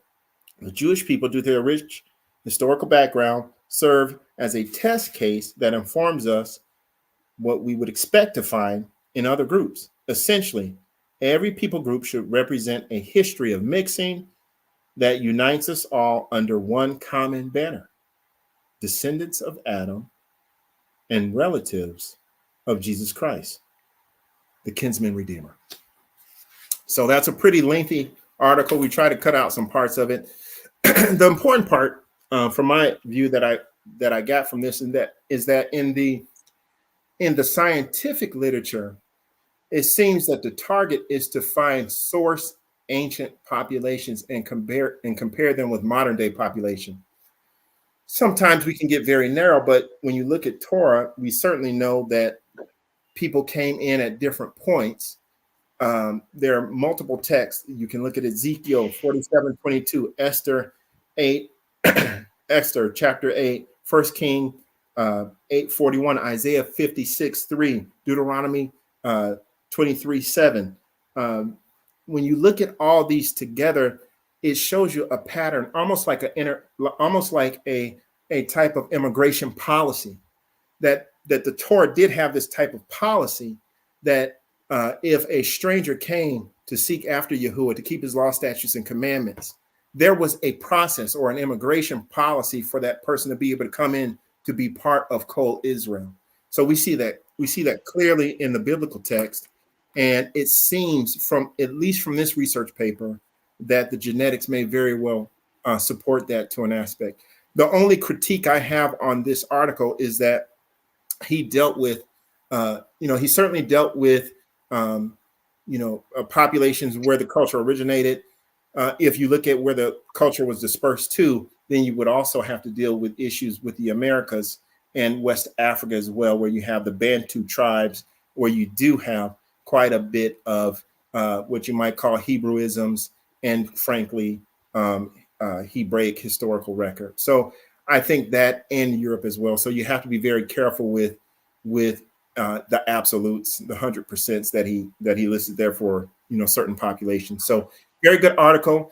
The jewel of this article is the references at the bottom. He has a ton of on his reference page other research articles that you can go dig into and check out for your own viewing pleasure. Agreed very much with you on the statement regarding his 100% statements that I find it interesting that the vast majority of genetic research also is all about what we see today as the visible piece of the modern Jews without an understanding that, I mean, all the way 2,750 years ago now, plus or minus, is when the house of Israel was dispersed and scattered and sent all kinds of different places and what have you. And so there's a significant mixing that happened on that side of the family that I don't think, if it has been researched, as Dr. Murray seems to indicate in her recent comment here, I'll throw it back up here. The fact is if that research has been done, it's very closely guarded and taken care of, because there's reason not to acknowledge the fact that there are 10 other tribes out there beyond the house of Judah that was Benjamin, Judah, and part of Levi, some of the Kohanim. So the other thing I find fascinating is that they seem to have been surprised when they checked out the ancient samples and they found J's traveling along with E's, both branches of the E's, E1, B1A, E1, B1B, and R's and Q's and I's. So they found in these ancient samples, like, whoa, and I think that was one of El Hike's points, was that, when, initially when they started doing this research in the early 2000s, late 1990s, they were, the sequences were very few. And then as it began to open up and they actually didn't have ancient samples, they were just comparing modern day groups to modern day groups. They weren't actually going back and looking at the old grave sites, the old graveyards, looking at these old communities. And once they started doing that, and the excavation and looking at the archaeology and finding the old bones, so to speak, then they basically found a diversity within even just the Y paternal haplotype that was quite shocking. So I think that that's certainly interesting when you look at the integration policies that you find in Torah, for lack of a better term. Yeah. Amen. All right, so let's see here. We have got, let's see here.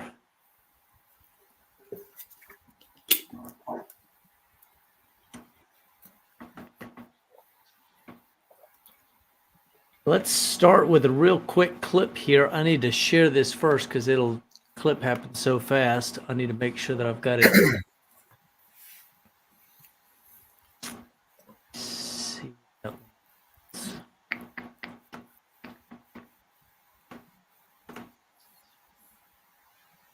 Popular with locals and tourists, this market has over 250 vendors selling all sorts of fruits, vegetables, baked goods, and a variety of local street food. This is Mahana Yehuda Market in Jerusalem. Popular with locals and tourists, this market has over 250 vendors selling all sorts of fruits, vegetables, baked goods, and a variety of local street food. And I have to say that Mahane Yehuda is a great place to go and get a really good picture of the diversity within Israel. That's now I've been blessed to be able to go to Israel 8 different times, and every single time we make it a point to go down to the Shuk on Mahane Yehuda, and that was obviously filmed on a Yom Rishon. It was a Sunday morning or something when nobody's there. Because if you go on the Rev Shabbat Friday afternoon up until about 3 o'clock when the shuk closes, the place is a madhouse. It is wall to wall people, and they're going to rub more than elbows. It's unbelievably rich too in the diversity of foods, diversity of cultures that are there that all would claim the God of Abraham, Isaac, and Jacob, and many who understand and know and recognize the Mashiach. But it's a rich place. The picture that we had right there of all the different fruits and stuff laid out, it's the same way. And within Israel, it's amazing to me that every time we go, we experience a broad diversity, a real tapestry of peoples that come from all over the world that are in modern vernacular Jews. And that's just that part of the house. It's not even looking at the house of Israel and where we return from. But they come from all over. And interestingly, within Israel, there's not this big discussion over who is and who isn't. Within Israel, a broad diversity in color and returning cultures and backgrounds and all of that sort of stuff is just expected as part of the experience of being a formerly exiled people. So let's move on to the next article. I think it's my turn. And I'm going to pull this up right quick. Make sure I have the right one here. And do a quick share.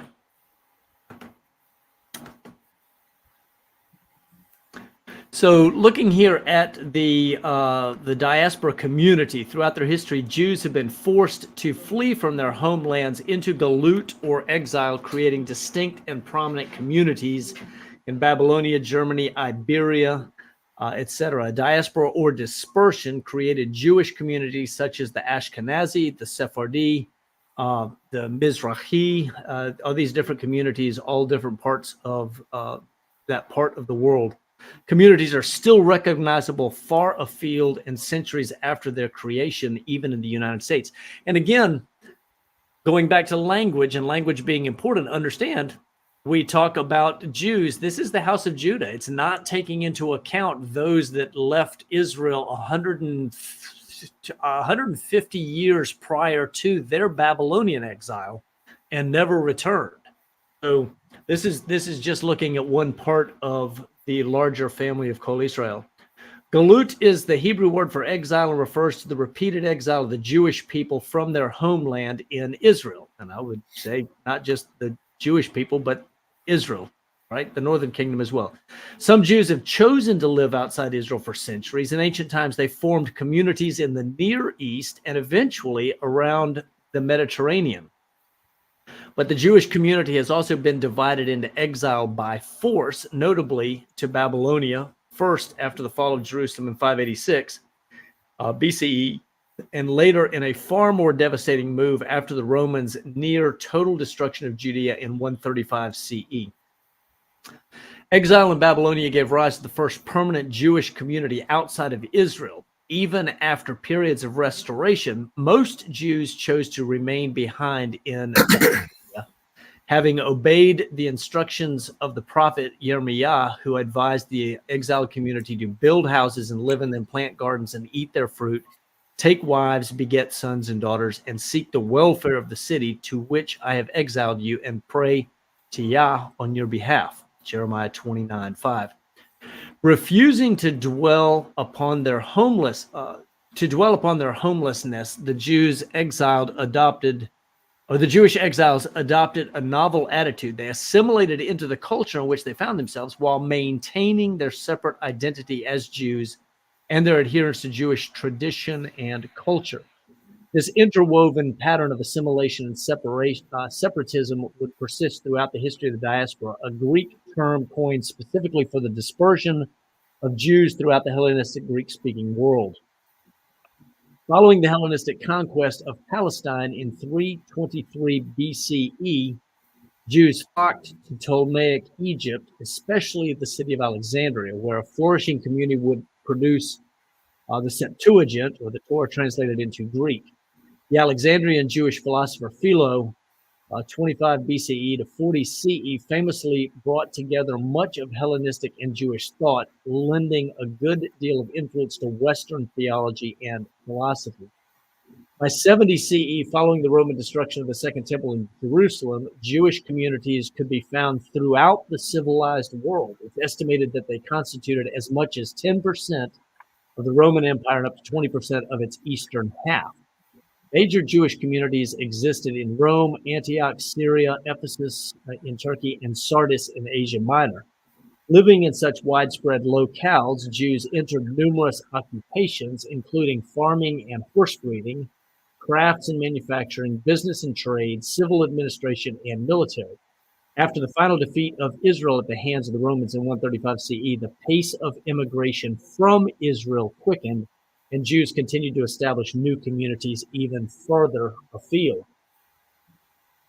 Interesting too, if you do a lot of research in this, a lot of those communities that the Jews in the diaspora were establishing actually connected with a lot of the House of Israel that had left centuries earlier and established their own small communities, and so a lot of those places got mixed together along the way as well. The communal structure of the early diaspora set the pattern for later Jewish communities elsewhere in the world. Within sovereign states, larger Jewish communities often had their own internal administration.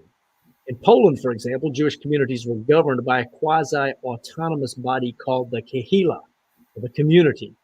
Within sovereign cities, the Jewish community was often assigned a separate status and occupied a special quarter. Hence, the Jews of North Africa developed the communal district called Melah, where the Jews of Central Europe were compelled to live in a confined area called a ghetto, so named after the first of its kind in 16th century Venice.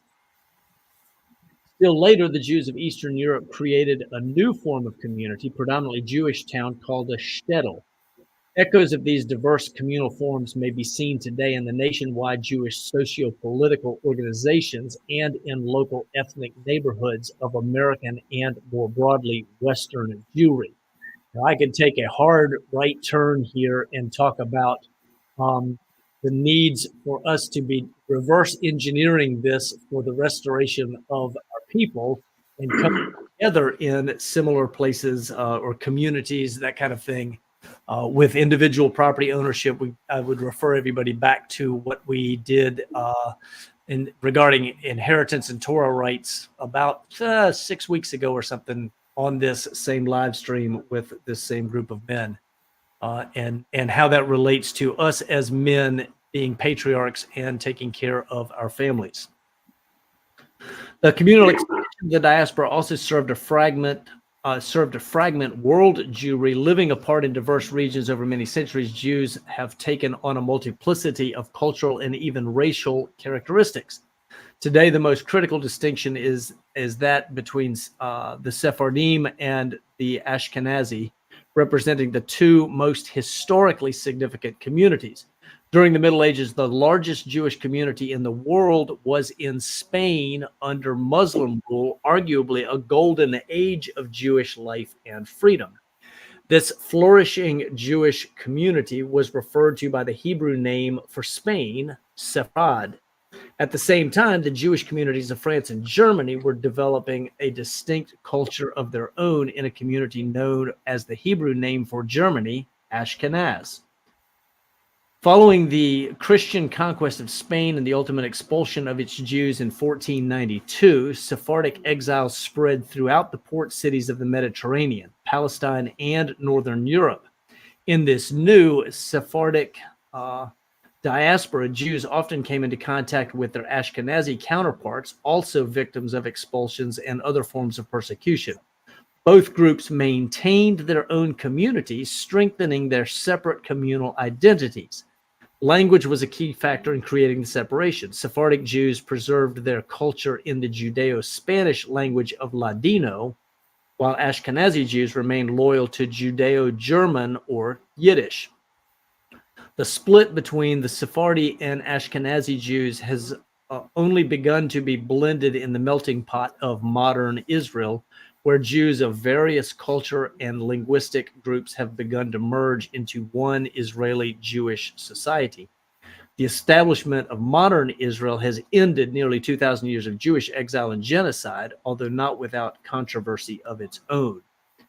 The experience of exile came to characterize the spiritual sensibility of the Jewish people in diaspora. The concept of being outcast and marginalized, of expulsion and wandering, came to be seen as an intrinsic part of Jewish existence. This close association with the less fortunate and marginalized has motivated many modern Jews to support causes that work towards social justice, both within and without the Jewish community. At times in Jewish history, the theme of interminable suffering has also seemed to pervade all aspects of Jewish life, but life in the diaspora has also encouraged a rich variety of Jewish food, music, folk customs, as well as positive energy and vision of Jewish religious culture. Life in the diaspora has highlighted the Jewish belief in an eventual return to the homeland of Zion. The worldwide interconnectedness of the Jewish people, the strength of the Jewish family and community life, the sustenance of studying Torah and observing mitzvot, and perhaps more than any of the above, the belief that God has watched over the Jews and will ultimately redeem them from their long exile. One point that I would make, a saying that is fairly common within Judaism, there was some mention here of tradition and culture, and it's common among Jews to hear that the Shabbat, it hasn't been so much that the Jews have kept Shabbat, but the Shabbat has kept the Jews, because they're bound together by being set apart, doing something different than what the rest of the world does. And that speaks to how important it is for us to adhere to and walk in the commandments, because that makes us recognizable to our brothers based on the fact that we're keeping the commandments and walking according to the way the Most High desires. So a lot of good stuff right there. Amen. So what, let's see. We have got another video. Any other comments on that before we move forward?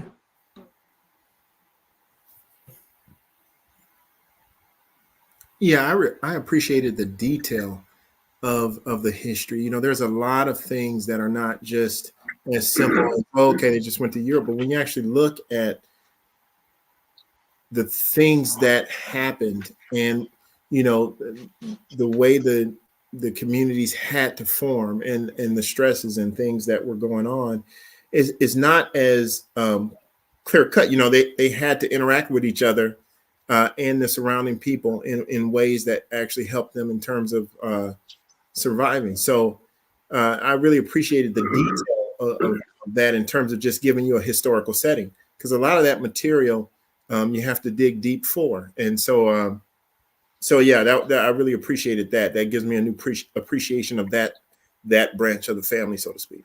Mm-hmm. So yeah, it also helps. Go ahead. It also helps to filter. No, I just was going to say, it also helps to filter through a lot of the biased information that we've been inundated with. Right. As we, are able to receive this information that just sheds light. Yeah. So let's take a look now at some of the Asian branch of Jewish and Israelite diaspora, and you notice now we're working our way around multiple continents, and we're going to get ultimately to Africa. The African branch is next, but we're going to take a quick look into Asia. We're going to start with another short video here that gives us a look at or some foundational stuff for Asia, and then Brother Jeremy Guyton will present an article for us. So here we go. I think I've got the audio on. While most of Jewish history is too often simplified to a series of migrations solely driven by persecutions and anti-Semitism, that is far from the whole story. Trade has been just as much of a driving force, and to understand how significant Jewish communities ended up in countries like China and India, you first need to understand the powerful impact that trade has played, time and time again, in shaping the path of the Jewish people.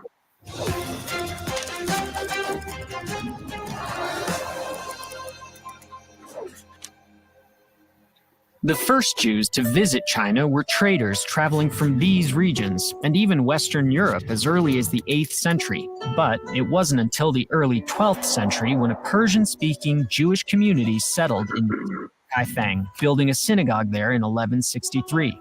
Although it was not the only Chinese city to establish a Jewish community during this time, Kaifeng was the most important and longest lasting, being a major terminus on the Silk Road. While Jews were only one of many groups using trade between China and the West, the vast network of Jewish traders enabled communication from the Pacific all the way back to the Atlantic, which helped keep the global Jewish community in touch. Because of this, Kaifeng Jews managed to maintain continuous contact with goings-on in the rest of the Jewish world, particularly the writings of Maimonides, who had begun his career in Egypt right around the time Kaifeng's synagogue was built. This continued through the glory years of the Mongol Empire. Under the Ming Dynasty, Kaifeng Jews reached their peak of about 5,000 people, participating actively in the military and the highly selective civil administration. They were recognized by the government as both a distinct ethnic community and as non-barbarian Chinese subjects. However, with the onset of the Age of Exploration, the community began to decline. In Europe, the development of ships that were large and fast enough to cross entire oceans made it cheaper and more efficient to reach China by sea than by land. That, combined with the Little Ice Age, which caused desertification and depopulation in Central Asia, all but ended the importance of the Silk Road. Back in Kaifeng, the synagogue was devastated by a series of floods, with the worst being in 1642. Without a connection to the wider Jewish world, the synagogue's library could no longer be replaced, worsening an ongoing decline in Jewish education. This led to greater assimilation, and by the dawn of the 20th century, fewer than 300 Kaifeng Jews remained. United mainly by the vague awareness of their Jewish heritage, they most especially abstained from eating pork, wore a localized form of the kippah, and refrained from work on the Sabbath. In the words of Sir Martin Gilbert, despite 8 centuries of Chinese influence, the Jews still retained the vestiges of their origins and were recognizably Jewish. But by the mid-19th century, their Jewishness and their knowledge of Judaism had almost entirely vanished. Despite various attempts since the 1850s to revitalize connections between Kaifeng and the wider Jewish world, the government of China has made it difficult. In the 1950s, the Chinese Communist Party refused to recognize Jews as an official minority group, and it prohibited overt displays of Kaifeng's Jewish heritage. Today, the community numbers around 1,000 members, and the struggle to obtain recognition and reunite with world Jewry remains difficult. Kaifeng was just one of many Jewish communities in the region, each with their own origins and history. In India, 2 of the biggest were the Cochin Jews and B'nai Israel. Some historians believe that Jews began living in India as far back as the 1st century CE. They first arrived there as traders via the Roman Indian trade system, which brought Jewish communities to Arabia. Scattered along the Malabar coast, these Cochin Jews maintained close ties with Jewish communities to the west and were allowed to live freely by the local rulers, who, as Hindu polytheists, tended not to view foreign religions as a threat to their own. After all, what's one more god on top of an entire pantheon? According to tradition, an additional group of Jewish traders were shipwrecked on the coast of Maharashtra and ultimately settled there, where they became known as the B'nai Israel. Their relative isolation caused their religious practices to drift. Only beginning in the 16th century did they re-engage with the wider Jewish world. Centuries later, during the early modern period, crypto-Jewish traders from Portugal began fleeing to India, mostly living alongside the Cochinam. These were Jews who had been forced by the Portuguese government to conceal their Judaism. The earlier waves of migration created from trade made the region safe for those fleeing persecution in Portuguese-controlled ports. By the 19th century, Jews fleeing the rebel government in Ottoman Iraq settled in cities like Bombay and Calcutta, later spreading to many other corners of the world. Following the independence of both India and Israel from British colonial control in the 1940s, most of India's 25,000 Jews steadily made Aliyah to Israel. This was not the result of any persecution, however. In many Jewish communities of Asia, an attachment to the Jewish homeland was much stronger ideologically than it was in Europe. The love of Israel had remained strong, and the opportunity to come back to the Jewish homeland after the long exile was seized by almost the entire community. Honestly, this only scratches the surface of Jewish life in India and China. Both countries have been joined by new Jewish arrivals in the 20th and 21st centuries, which continue to shape the life and history of both those countries and of Judaism itself. This is something that can be said about all Jewish communities in diaspora, but it's worth remembering that they are far more widespread and diverse than we often realize.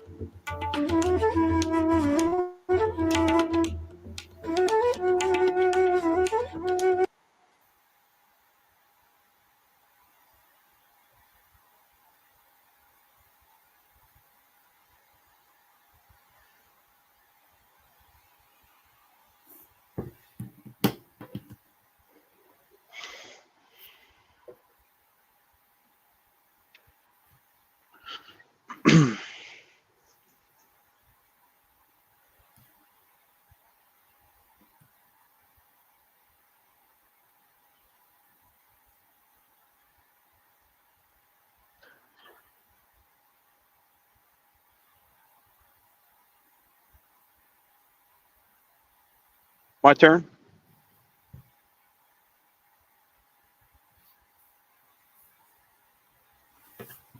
Brother Peter, I think your mic is muted. We can't hear you.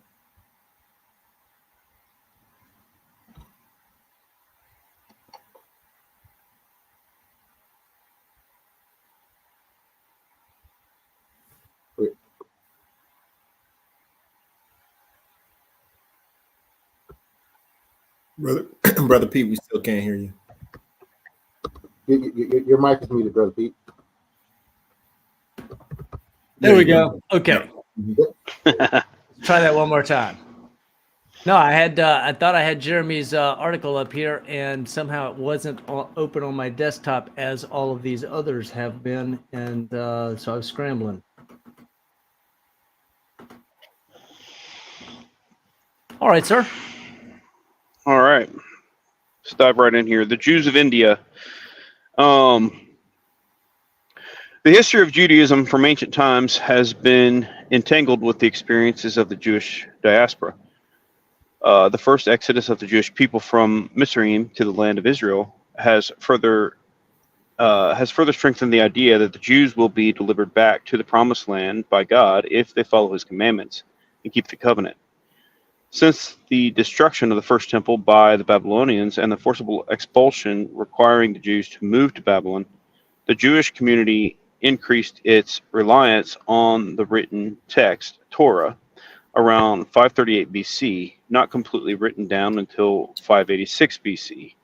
The ability of the Jewish people to be able to live in different cultures and nations and still keep their Jewish identity intact, even after assuming certain cultural characteristics from the Gentiles, makes the study of the Jewish people even more fascinating. The establishment of the state of Israel marked an end to the history of the Jews existing as a nation without a state, to them finally able to move over to the land of Israel and live on the promised land.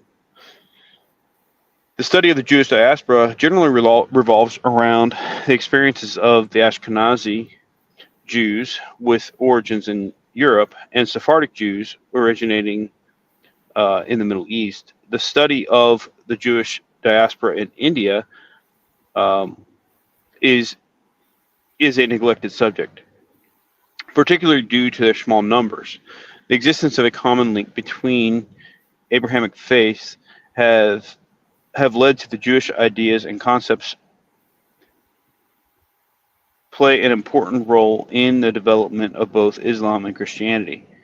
These predefined notions and ideas have led to the development of a love-hate relationship between the Jewish people living in the Middle East and Europe.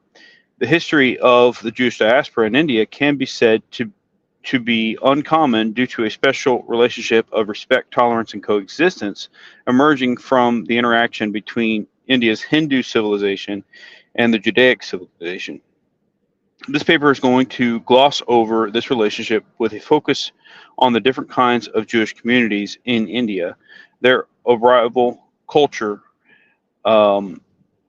acculturation practices, and finally their migration to Israel after the 1950s. The Jewish people in India are divided into different groups, tracing their arrival to India from different theories. The three main communities of Jews in India are the Cochinins, the Bnei Israel, and the Bagadadis. The Cochin Jews claim their ancestry to Jerusalem, fleeing the Roman invasion and the destruction of the Second Temple in 70 AD. The Bnei Israel based their arrival into India on a story describing a shipwreck on the coast of the Indian state of Maharashtra, carrying the ancestors of the Bnei Israel. And the Bagadi Jews is often the term used in India for Jews migrating from Arabic and Persian-speaking regions. Regardless of them having origin in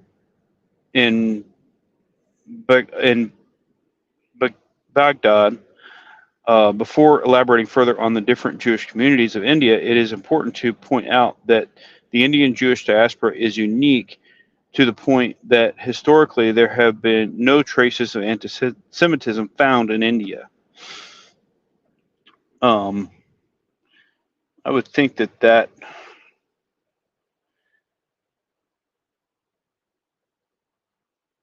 I'm just thinking of there is a significant Islam population in India. I would imagine there's some anti-Semitism coming from that. But anyway, continuing on. The Bnei Israel were the largest Jewish community in India, found in the Indian state of Maharashtra. As per existing legends, a ship carrying their ancestors wrecked near the coast of Maharashtra, leaving behind 7 families. They swam to a village known as Navgaon and settled there. With the passage of time, they forgot their traditions and Hebrew, thereby adopting local customs. Their customs, such as avoiding work on Saturday, separated them from the other Indian communities. Not having any such restrictions, they took to the profession of oil pressers, which resulted in them being known as Shaniwar Talis, Saturday oil pressers. They referred to themselves as Bnei Israelis rather than Jews for the most part of their history. It is believed by them that they had lost their Jewish identity until the arrival of a Jewish scholar from the Middle East to India in the 10th century, essentially teaching them the Torah and Jewish religious customs. As the Bnei Israelis started started asserting their religious traditions around the 18th century, association with other Jewish communities became more common. The B'nai Israel have several customs that make them distinct from other Indian Jews. One of these is known as Malida, where the men sit around a plate containing rice, fruit, flowers, spices, singing praises to God. They abstain from eating beef, probably in respect for the majority Hindu community's belief. Another B'nai Israel custom traceable to Hindu influences was refraining from widow remarriage. The B'nai Israel were not very particular about maintaining kosher law as compared to other Jewish communities of India, pointing towards a loss of Jewish customs from being ensconced away from mainstream Jewry. The B'nai Israel community has a history of fighting in the military of the Maratha hero Shiva, but their rise to prominence was typically during the English rule of the Indian subcontinent. Many of them fought for the British in various ways, resulting in the British giving them special preferences. In later periods, they achieved high levels of education and served the British as well as the subsequent Indian governments as government officials, professors, and soldiers. Some of them were able to reach high-ranking positions in modern India. The B'nai Israel population at its peak was about 30,000 during the 1950s, with many of them having migrated to Israel and other Western countries. Their population in India is approximately 5,000, mostly older people, living around the suburb of Mumbai. This article probably goes into a few details that are not necessarily germane to our discussion, but let me keep going here. You can feel free to skip forward if you need to. Yeah, I only realized right before we started the live stream that this was my article. I actually was mistaken and thinking it was another one, so I had done more prep work on that other one. So, the Kochini Jews were one of the first Jewish communities of India living in southern India, state of Kerala. The available evidence points out that the Cochin Jews arrived in India during different phases rather than a single immigration. There are various theories about the origin of the Cochin Jews, ranging from them coming to India as traders during King Solomon's time, being related to one of the 10 lost tribes, or escaping persecution after the destruction of the Second Temple. The presence of distinctly Indian goods such as peacocks and spices during King Solomon's time reinforced the existence of a trade relationship between the ancient Israelis and Indians. It is possible that the existence of a Jewish settlement in South India was known to other Jews due to the arrival of additional Jewish immigrants at later stages. I'm going to skip over that one and move. I'm just going to kind of read the first paragraph of each here. Bagadi Jews arrived in India primarily during the 18th century from Middle Eastern countries. As the name suggests, most of the Baghdadi Jews arrived in India from Baghdad, but a large number of them arrived from other Arabic and Persian-speaking countries. The Baghdadi Jews came to India for a combination of reasons that includes escaping from religious persecution and better business prospects. Their communities were generally concentrated in major Indian commercial centers during the time, such as Mumbai, Calcutta, and Surat, along with Rangoon, which was then part of British India. They were mainly in the textile business, and some of them were able to achieve considerable success as businessmen. A famous Baghdadi Jewish family were in the Sassons, famous for their philanthropic activities such as building hospitals, schools, and libraries. The Baghdadi Jews were relatively powerful due to their influence on the Indian economy. Many of them adopted English language and culture and immigrated to England. They tended to keep themselves separate from other Jewish communities in India, turning more accepting of other Indian Jewish communities during the mid 20th century and embracing a nostalgic Indian identity after moving out of India.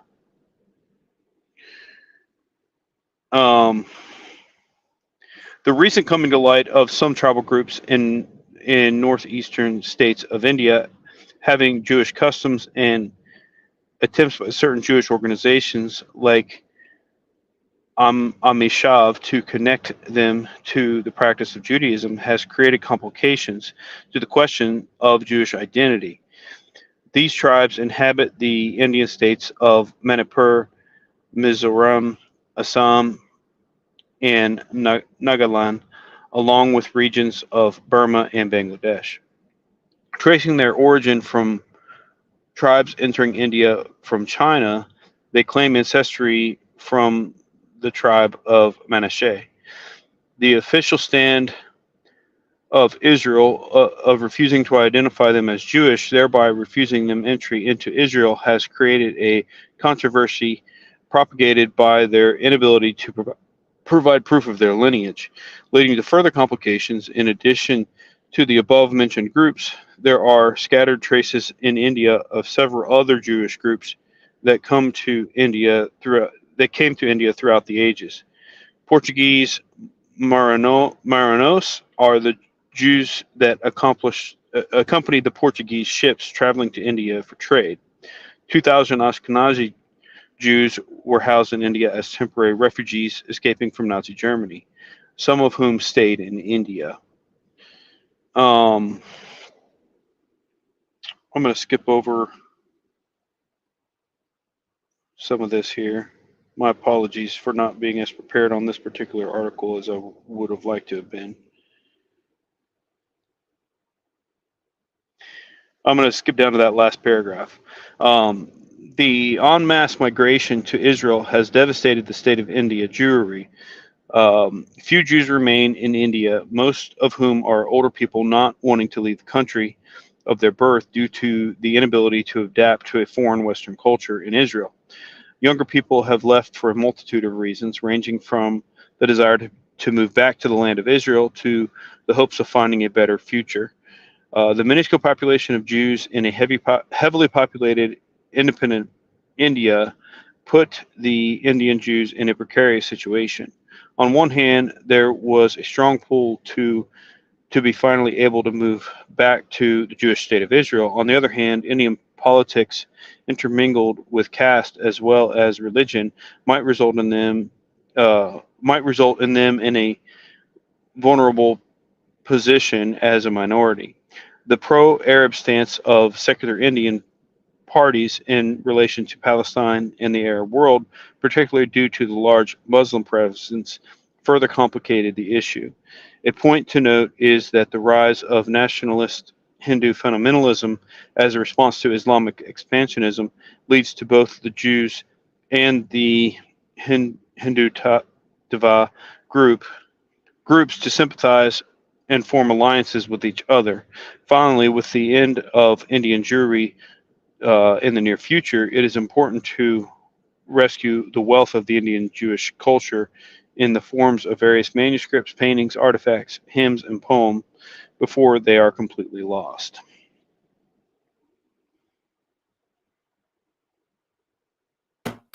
One of the connections to this article, I have had the chance a couple times on my trips to Israel. I've had a chance to meet with Rabbi Harry Rosenberg, who ironically is from New York. He owns the 12 Tribes Brewery in New York that actually makes a mead recipe where the recipe for the mead originally comes from Ethiopia. But his passion is trying to track down all the different strands of the family, particularly the Northern Kingdom. And so he has traveled, I think, into Afghanistan and into Pakistan and northern India and all these regions where there's B'nai Mashe, B'nai Ephraim, B'nai Israel, and other groups that are connected either to Jewry or have longstanding traditions that indicate that they came out of the house of Israel sometime much earlier and traveled as a group somewhere, or groups that collected and became, settlers and then their own independent populations in those parts of the world. Indicating again just this migration in all different directions and these circumstances up into Central Asia and into India. Yeah, a couple of the different things I found interesting here was the speaking about the trade relationship that was likely present during Solomon's time and all of that. I thought that was quite interesting and again, obviously that's way pre-exile as far as when folks would have landed there. I'm of the strong opinion that he had a fleet that sailed the globe. I think that that there are indications. For example, the Los Alamos stone in southwestern United States is supposed to be somewhere around 3,000 years old, which probably dates to. And one of our commenters that we'll have in the hot takes here in a little bit, who is a Native American, can probably speak to that a little bit in terms of the Los Alamos stone, that where in Paleo Hebrew, if I'm not mistaken, the 10 Commandments are written, and this is in New Mexico. How does that get there 3,000 years ago? Right. That kind of thing. Yeah, So that absolutely. would have been at the time of Shlomo, and global exploration and these sorts of things. Other comments while I move us on to the next one? We're going to head into the African branch in a little bit.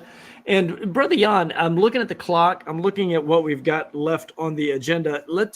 I'm thinking that what we'll do is go through this segment here with Brother Mike's article, and then maybe push stuff forward to the next one so we can get the hot takes going. Absolutely. Sounds good. Mm-hmm. All right. So any other comments y'all have up to this point?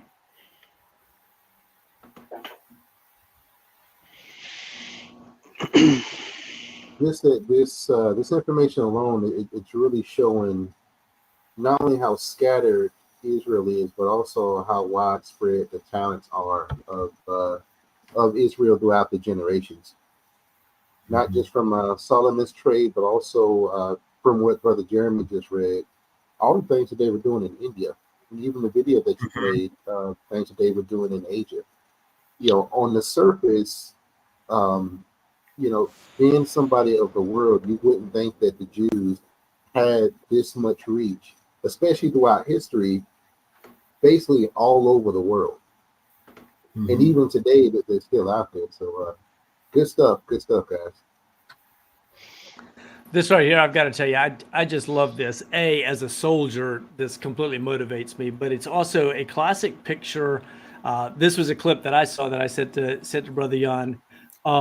It's a classic example of the brotherhood that is in Israel that doesn't see this skin tone issue thing that is so often prevalent out here in the diaspora, with everybody is sort of kind of pushing for a corner of the market. Enjoy this. This just, I get motivated every time I see this.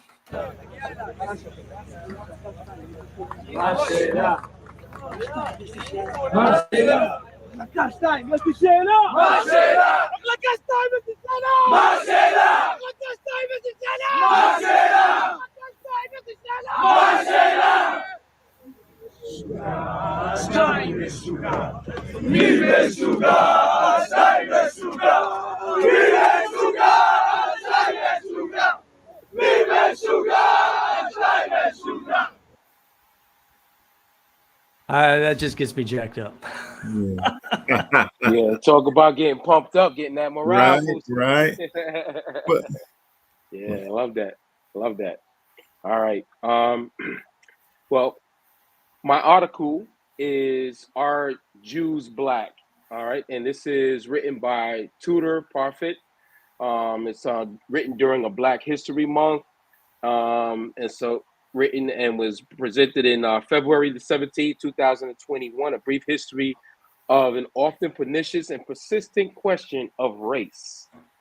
All right, and here's the illustration. There's a Roman sword severing the Roman soldier from the Jew and the alleged African. And so let's read. How things change. The current debate about the idea put forward by Mark Dullinger in the new introduction to his Black Power Jewish Politics, that there are elements of white supremacy in the lived experience of American Jews, has left me bemused. The notion that Jews of all people are now being labeled as significant historical beneficiaries of white privilege seems a curious turnabout. For hundreds of years in Europe, there were horribly influential strands of belief that insisted that Jews were somatically as well as metaphorically Black. The discovery of actual Black Jews during the period of the Enlightenment confirmed the association Jews were thought to have with Blacks. Racist anthropology throughout the 19th century and early 20th centuries, and during the period of Nazi domination of Europe, sought to demonstrate that Jews had Black skin, Black blood, and Black origins. So where does this new controversy come from? The ironic redefinition of the color of Jews, I'm down, I believe, the third paragraph. Yeah, I apologize. You got Again, it? You got it? No, that's all right. That's That's okay. It didn't go. That's okay. That's okay. You were listening, though. I think a little bit further down. All right, you just keep reading. I'll catch you. All right. The ironic redefinition of the color of Jews is being played out in America within the context of the growth of Black Jewish groups in the United States and the further propagation of the idea that all Blacks are descended from the ancient Israelites. Some of these groups doubt the credentials of white Jews, while others resent their exclusion from the Jewish mainstream on grounds of color. This issue came to wider public attention in part as a result of the chance intersection in January 2019 of one particular subgroup of Black Jews, the Black Hebrew Israelites. Some participants in the Indigenous Peoples March and a group of pro-life Catholic high school boys from Kentucky in front of the Lincoln Memorial in Washington, D.C. The Black Hebrew Israelites merrily saluted the Native Americans as descendants of the lost tribe of Israel, cursed the schoolboys as white Edomites, and found themselves on the TV sets of anyone in the United States who happened to tune in to the day's news. Black Jews in America, one particular subgroup, thus became visible as never before, which helped lead in part to the color of Jews and the meaning and the implications of that color becoming once again a matter of wider debate, joined by everyone from religious communities outside the American Jewish mainstream to a new generation of racial ideologues, to the children of mixed marriages between African American and Ashkenazi Jewish partners, to well-meaning young people eager to engage in the now fashionable calculus of racial typologies and assumed racial deficits and virtues. To understand what an astonishing development this is, we have to return to the history of the Jewish color. For several decades, the study of Black Jews in different parts of the world has been one of the major academic preoccupations. My first encounter with Black Jews came in the fall of 1984, when I was asked by the minority rights groups to go to Sudan and write a report on the situation of Beta Israel, Ethiopian Jews in the refugee camps strung along the border with Ethiopia. Ethiopia had been streaming into Sudan on account of political turmoil and famine for years. Rumor had it that the Ethiopian Jews who were dying shockingly in large numbers were being poisoned by Christian refugees. My job was to report on the dreadful situation. Having arrived in Gedera, a scruffy Sudanese border town, it soon became clear to me that something terrible was indeed going on. The first thing I saw was a Jewish cemetery with thousands of recent makeshift graves. Jews were indeed dying at a terrifying rate. A couple of days later, I heard Hebrew spoken in the refugee camps by people who looked like aid workers but were equipped with walkie-talkies and army boots. One day, I met an official with an international aid organization. I revealed to him what I had seen and he revealed to me that he was coordinating an operation with Mossad that would take the Beta Israel covertly to Israel. He swore me to secrecy, promised that when the time came, he would personally let me know the background to the Israeli initiative, which would eventually be known to the world as Operation Moses.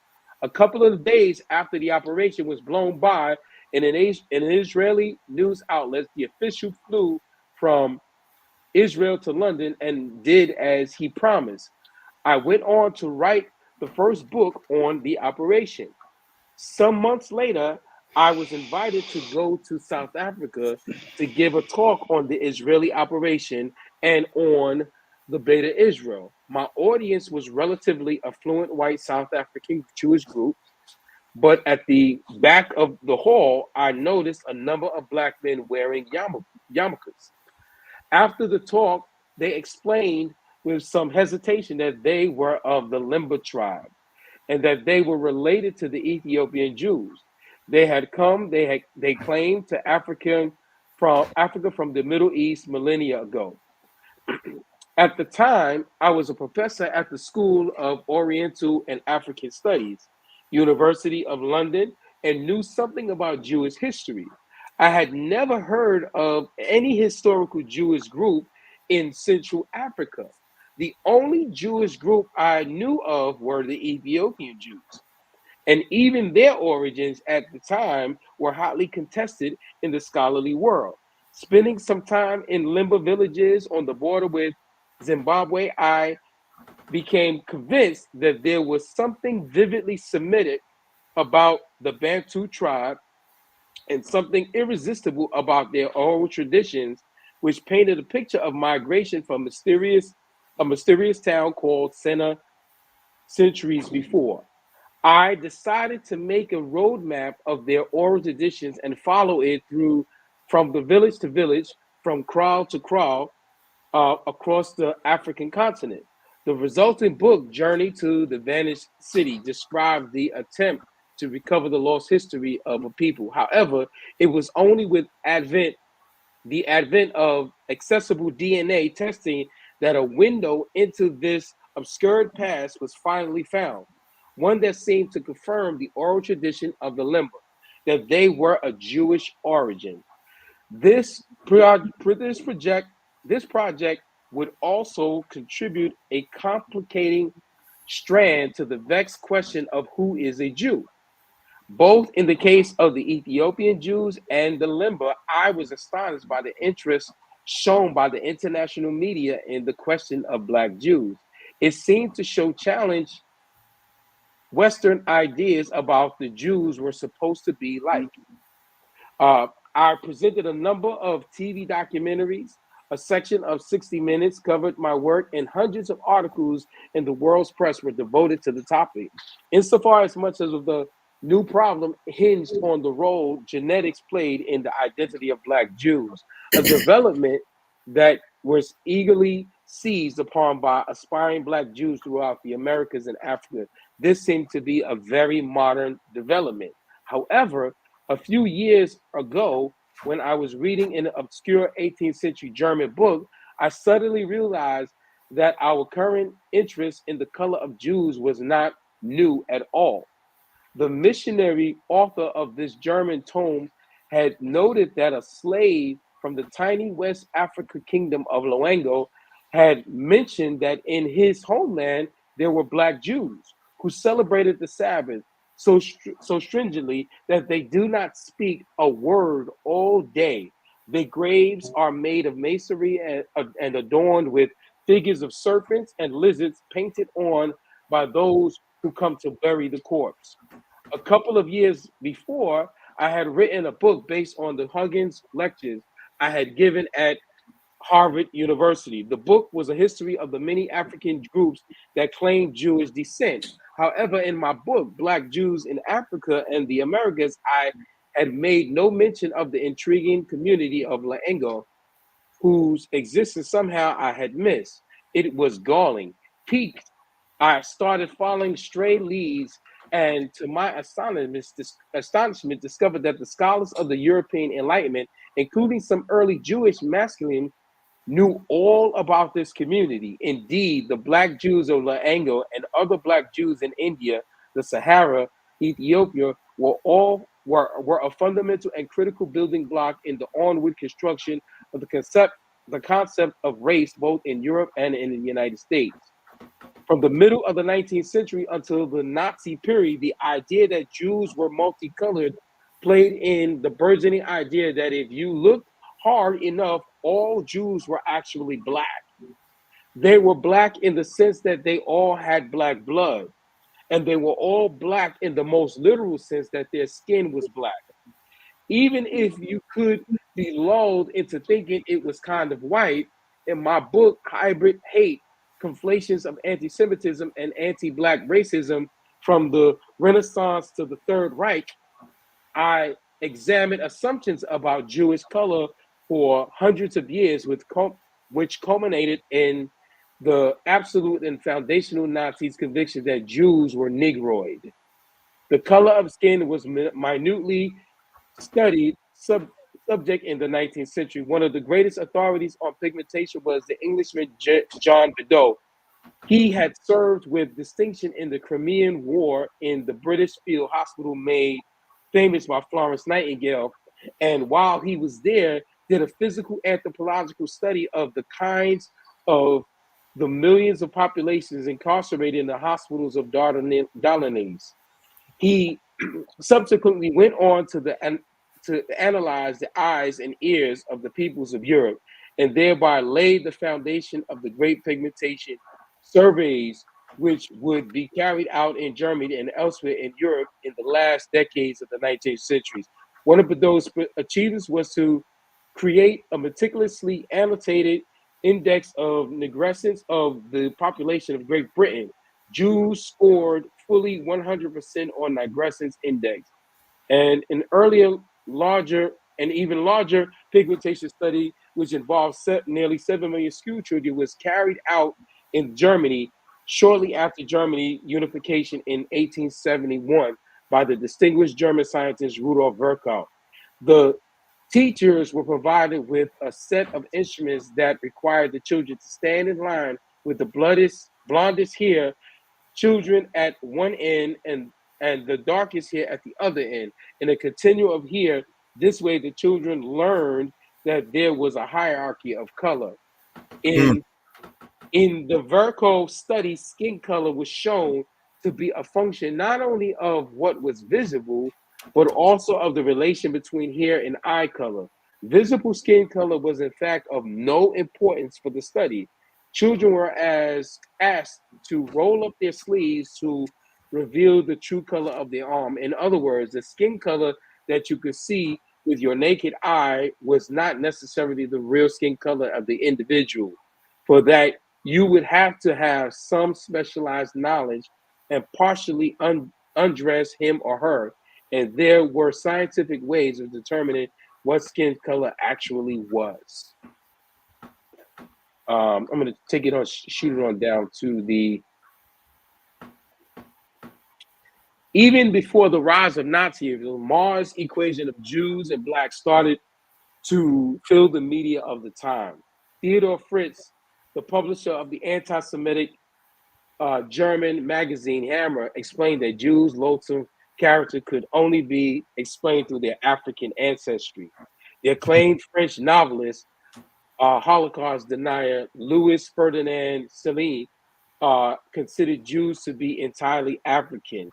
Um, the Jew is a Negro. The Semitic race does not exist. You know, the interesting thing about this is that, you know, most of us here, well, all of us are here on the panel, and pretty probably much most of us that are in the chat room, you know, that have gone to schools here within the United States or here within the West, and when we've learned in school about the Holocaust, how much of us have actually, if any, heard this information that the Jews were considered Africans by the Germans. Mm. Nazi, Yeah. Nazi and fascist race theorists embraced these ideas enthusiastically. There was a broad consensus among Nazi, Vinci, French, and Italian fascist anthropologists that there were marked Negroid elements in Jews. These ideas were also present in the United States. The Ku Klux Klan regularly lumped blacks and Jews together, as did many homegrown American race theorists. In 1910, Dr. Arthur Talmadge Abernathy, the author of some 50 books, published The Jew a Negro, in which he stated categorically that the Jew of today, as well as his ancestors in other times, is the kinsman and descendant of a Negro. Much of the inspiration for the discriminatory legal codes enacted against Jews, blacks, and others by the Nazis came from Jim Crow laws. However, the main problem with American racial legislation from a Nazi perspective was the Americans did not formally include Jews in the category of colors.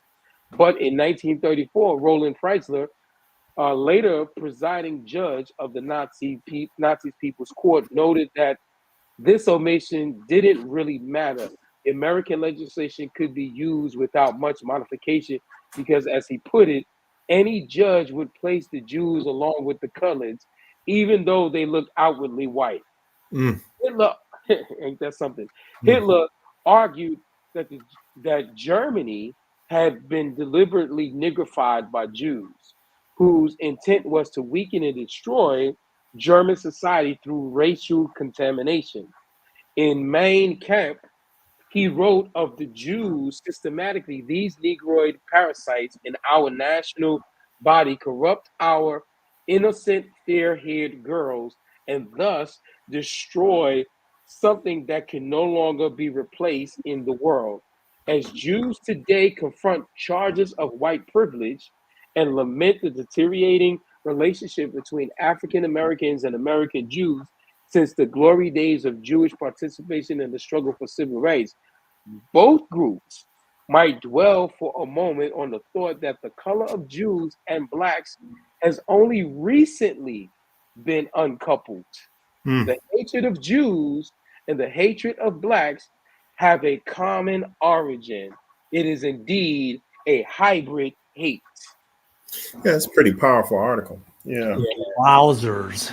Yeah, that's a bomb right there. I think it's interesting. You know, we had one clip before from the brother in Israel that was going into Nigeria, uniting with the quote unquote so-called lost tribes and connecting with them. And you know, his idea with I Am Israel was that he was attempting to push a movement that, hey, hopefully we can be the last generation that thinks that the tribes are lost. The idea that he said something important in his short clip. He said, you can split the family up, right? And you can have the two groups warring against each other, not realizing that there's an umbrella power above them manipulating the whole thing to get the two arms to fight. It's right. Like Let me real quick, Frank, our panelists, if y'all would come on into backstage, we're going to get you guys up here right quick and have a chance to do some chat and discussion on some of this. Go ahead, Brother Jan. Yeah. So I think that's just interesting, the history of how that was all orchestrated from a Nazi standpoint. and it's just been recent that you had this decoupling, right? So it's really, that's absolutely fascinating when you actually dig into the history for that. Yeah. And one of the things I think that we have to consider is the fact that Israel, the tribes, the brothers, the families, the clans, have historically been at war with each other, and we've got to come to a place where we can figure out how not to do this. Mm-hmm. We won't get to the article, another article that I was going to talk about this evening, but you go back into the book of Judges, for example, and Gileadites from Manasseh, if I'm not mistaken, killing Ephraimites who couldn't pronounce the word shibboleth the same way, or Sibboleth the same way that they did. A dialect difference, and they were killing each other. Mm-hmm. And Israel, Kol Israel, has a history of this. And in fact, the Northern Kingdom, after it left actually rebelled against the house of David. Scripture says they didn't rebel against the house of Judah. They rebelled against the house of David, or Yeshua, ultimately is who the lineage was that it went to. But the Northern Kingdom, when they rebelled 2,745 years ago or something like that, or actually that was when they were exiled. They rebelled even before that. But when that happened, it's in 922, I think. So it's 2,900 years ago. Since that time, the Northern Kingdom and the Southern Kingdom have been at war. It's been a civil war going on between us for 3,000 years. Somewhere in here, we've got to stop and say, wait a minute. Mm-hmm. The adversary loves to have us divided because we can't be effective. We can't do what we're placed in the world to do. We can't be the light that we're designed for. And so let me let's bring in. We've got a couple of these couple of panelists. I'm still missing one, but I've got three, and we'll go ahead and bring them in. We've got Rich. We have brother Money, and have brother Tom coming in. Somebody's got an open mic that's got big noise going on in the background. All right, shalom, bros. How you doing? Awesome. Shalom.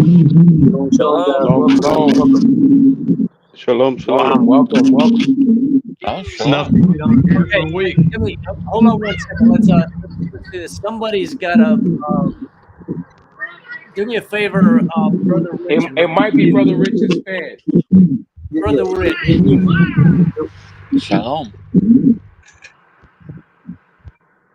You turn that fan on. Yeah. Turn that fan. Thank you. How's that? Thank you. That's. I think that's it. Nope. Okay. There's still something. Could be my refrigerator or something. Hello? Just, I would ride the my life button. That's not good. Yeah, it's definitely brother Rich. You got something that's got big noise in the back. I hit the mute from this side, and the noise immediately stopped.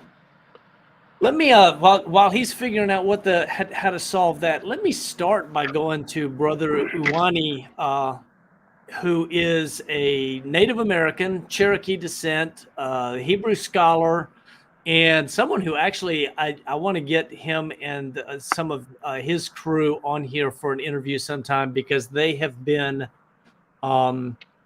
translating a 1st century Hebrew copy of the New Testament that they have gotten from the Cochin, India area, if I'm not mistaken.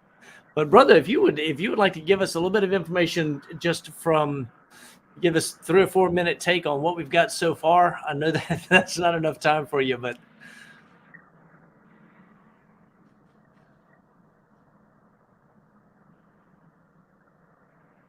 go ahead and go ahead and talk to us a little bit. What are your thoughts at this point? Can he hear you? I don't hear anything. Okay. Can everybody else hear me? I can hear you. Yeah. You hear me? Am I on now? Yes, sir. Yes, sir. I just did an introduction for you. Because I have heard nothing from Pete for the longest time.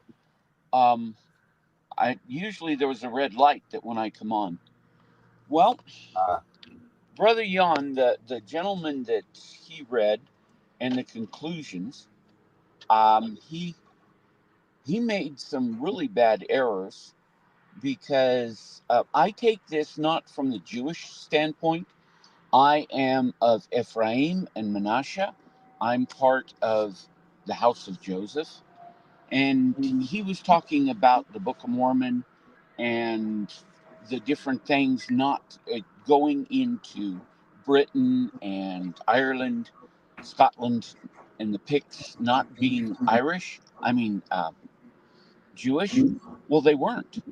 The Celtic Empire went from Israel to Turkey, and the original Celtics went all the way up into Ireland, Scotland, Britain, and so the Celtic Empire was actually the Hebrew tribes that were taken out of northern Israel.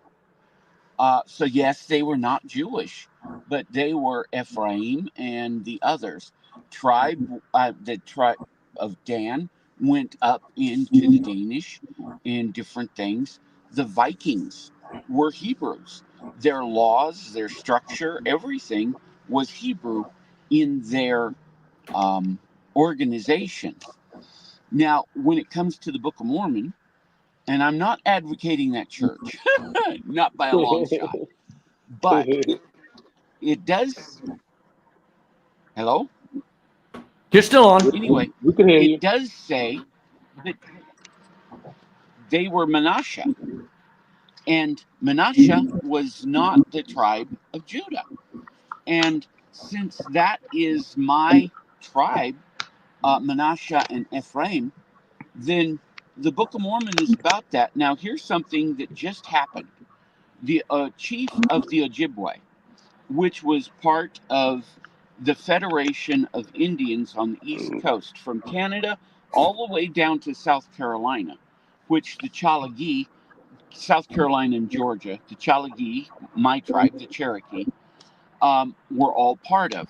Now, when DeSoto, the first Spaniard white man, and his army got there to South Carolina and to Georgia, he wrote a letter to the Pope. And he said, "We have found white natives. And if they didn't open their mouth and you put our clothes on them, you could not discern the difference between them and the Europeans." Okay, now this was the first white man.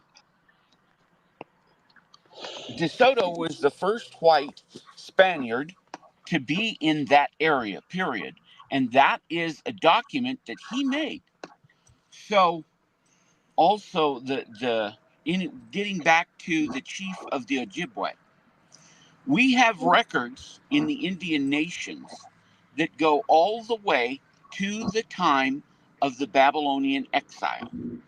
And Wow. he came out with a statement here recently. The Book of Mormon is true.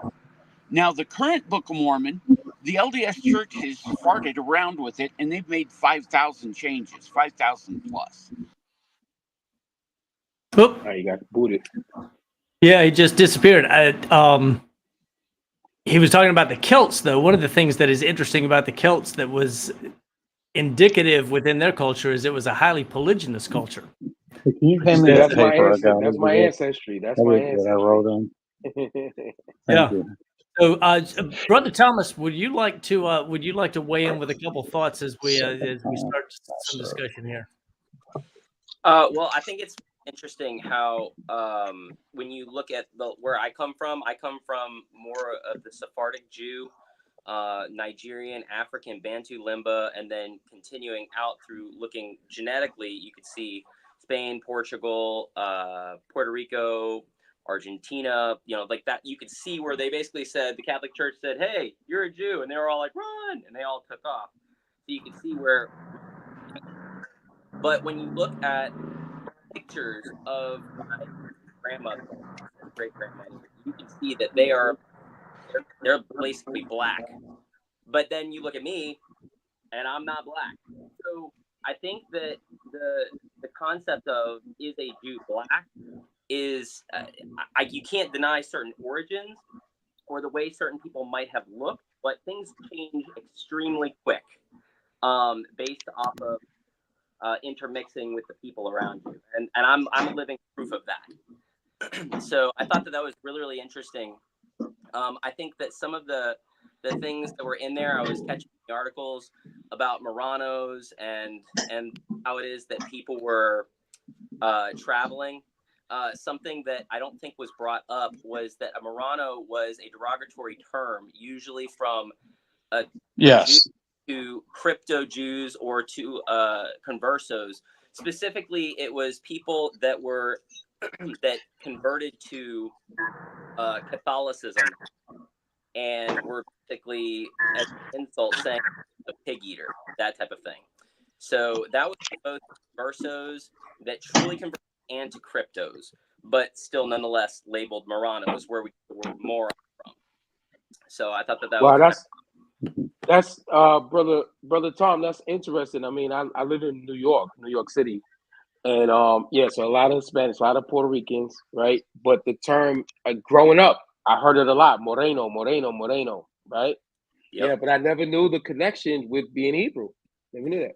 Yeah, it's really interesting. I think that there's I mean, it's one of those things where you can actually trace back lineage wise, like family names, and when you go back to some of those gravestones in different places like Puerto Rico, over in Spain, Portugal, you can actually find gravestones with both modern, what you would consider modern Hebrew block writing, Paleo, and even like Ladino, which was mentioned on the actual gravestone.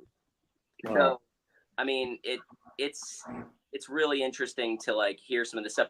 I'm gonna be honest with you. This is like years of research that I've done, like condensed down into 2 hours. So this is like eating like protein of the protein of like research. So this is pretty cool. Now, I would take a second and address your comment there on Murano and the fact that a high percentage of the Central and South American populations that got there because they were fleeing Spain and or Portugal. And even I've got a book on my shelf titled Sails of Hope by Simon Wiesenthal. And he makes he's the famed Nazi hunter. But in his book, he makes a very solid case that Cristobal Colon was Jewish and his entire crew was Jewish, and they were going looking for a place for trying to find the lost tribes because they needed a place to take the Jews of Spain and Portugal. Now, I want to use that as a springboard, though, to talk for just a second about a comment here with Mr. Colbert, saying I think at this point everybody everybody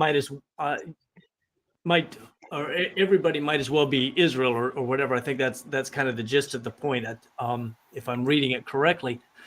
And the fact is the Most High said that He would scatter the seed to the ends of the earth. He wasn't scattering them in one direction only, whether it be to Northern Europe or to South Africa or to Central Africa or to Asia. He scattered the seed thoroughly. The point was to like leaven every people group, every population, so that in the end he can bring back from every tribe, tongue, and nation. That's what we're told is going to happen. The thing is, it's going to be a small percentage of that from across all of it, partly the seed of Abraham, but partly because they will be keeping the commandments of God and they will have the testimony of Yeshua. And so, yes, we will find that Israel, when Israel is finally regathered, we will find that it is composed of brothers from every tribe, tongue, and nation. They won't all necessarily look like ourselves. And, oftentimes we think of the scattering, we think of the punishment, the judgment. But in actuality, before that, the promise was a blessing to all nations, through Abraham. And so, this is also that coming to fruition, that we're seeing that every nation has an opportunity Mm-hmm. to have access to that blessing. Right. And for apocalyptic minister, the remnant does have a description, and we'll be covering that in more detail the next go round. Brother Rich, you look like you're about to start dancing. What you got? Yes, sir. He was Yes, dancing in the indeed. comment section. Yes. You know, that's amazing, because what you're saying was very, very key there. That it was by Yah scattering his people and the subsequent assimilation and intermingling into the societies that he was able to open up salvation, not just to his people, but also to anyone. And they could become Israel, B'nai Israel. Hallelujah. Hallelujah. Praise Yah. In an article that we didn't touch on this evening, we may get to it later, or we may move on. But Israel has always been faith plus works, and we've mentioned that earlier, and we've looked at other aspects of that. But this is how Naaman could become part of Israel. He's the general of the Yes. Syrian army. But Mhm. Gehazi, who went and ran after him and said, "Hey, wait! You got to pay me for this. You give me a few, a little wedge of silver and some, and he was not the people of Israel. He was cut off, right? Inherited so it's as much as we'd like to hang it on direct lineage, Mhm. we can't. Now, I think the Most High tracks that. I think the Most High ultimately will be able to say, no, I can prove for every single individual how you're connected to Abraham or how you're connected to Jacob. Mhm. I believe that. But that's not where our faith must lie. Our faith must be in Mashiach and keeping his commandments. Amen. Yes. If I Yes. could add, in the Torah, okay, well, first, in the Bible, I believe it's Isaiah, says, my father was a Syrian, all right? Abraham came from Ur of Chaldees. Okay, that was where the Euphrates River goes into the Gulf of Persia. All right, he traveled up the Euphrates, then he traveled west, and that's where he picked up his wife, Sarah. Haran. Yeah, and then they came down, but later he sent back his servant to go get a son or Mhm. wife for Yitzhak. Okay, that got Rebecca again from a different part, two different DNA. Then Jacob went back and got Leah and Rachel, Right. and then Bilhah, and then Zilpah. Zilpah. And Mhm. so you had three different genetic things. So that's the tribe that it came from. Later, Moshe, he comes from Egypt. Okay, there were, when he counted of the Egyptians that came with him, and remember, he took a mixed multitude. All the slaves of Egypt came with him. And not only that, some of the Egyptians had said, hey, your God, I'm following it. And so we had all that mixed diversity that was added to Israel. Then in the law, the Torah states, if they live my commandments, they will be as one born among you. Right. Okay, Amen. so True. One law for the native and the sojourner. Mhm. yes, so you have all these diverse genetics that are Israel. No ifs, ands, or buts. Right. And then you have, now I take this not from the genetics, although I study that too, but I study history, I study genealogy, I study maps, all kinds of things. Most people, because they don't study old maps, Africa, the whole continent, used to be called Ethiopia. All Mhm. right? Mhm. So then you have the Queen of Sheba going back to Cush, which is modern Ethiopia. Mm-hmm. And she took her son because he could not be a king in Israel, but he converted the whole of Ethiopia. That was the first Hebraic worshiping of Yeshua outside of Israel. Mm-hmm. Then there's the question of Solomon's mines. And a lot of when she came, she brought all this gold. Well, Solomon said, "Oh wow, all these gold, all these jewels, where did they come from?" And so he sent Hebrews down Yes. into Africa. Well, that gold came from Ghana, Africa. And the thing is, in the first map of Ghana made by the British, and it used to be all over the net, but they've scrubbed it. But it showed the coastline of Ghana and the Ivory Coast. And on that map, it had Judah, it had Dan, it had Simeon, it had Levi, and it had one more. It just escapes me. But anyway, all those tribes were marked on the map. And if you study the history of Ghana, there were two main tribes, and the one was the Accra tribe. Now, the capital of Ghana today is called Accra, but the Accrans were Levites. They circumcised, they did everything, and then there were the Ashanti. And the Ashanti also claimed to be Israel. Now, today, even today, back when the British were coming in to, but yes, right there, that's the king of Ghana. And you'll notice he has two things around his neck. One is a triangle. Guess what? In the Bible, you read about the golden wedge of Ophir. Mm-hmm. Ophir was Ghana. The golden wedges came. Now, there's another thing about the Ashanti tribe.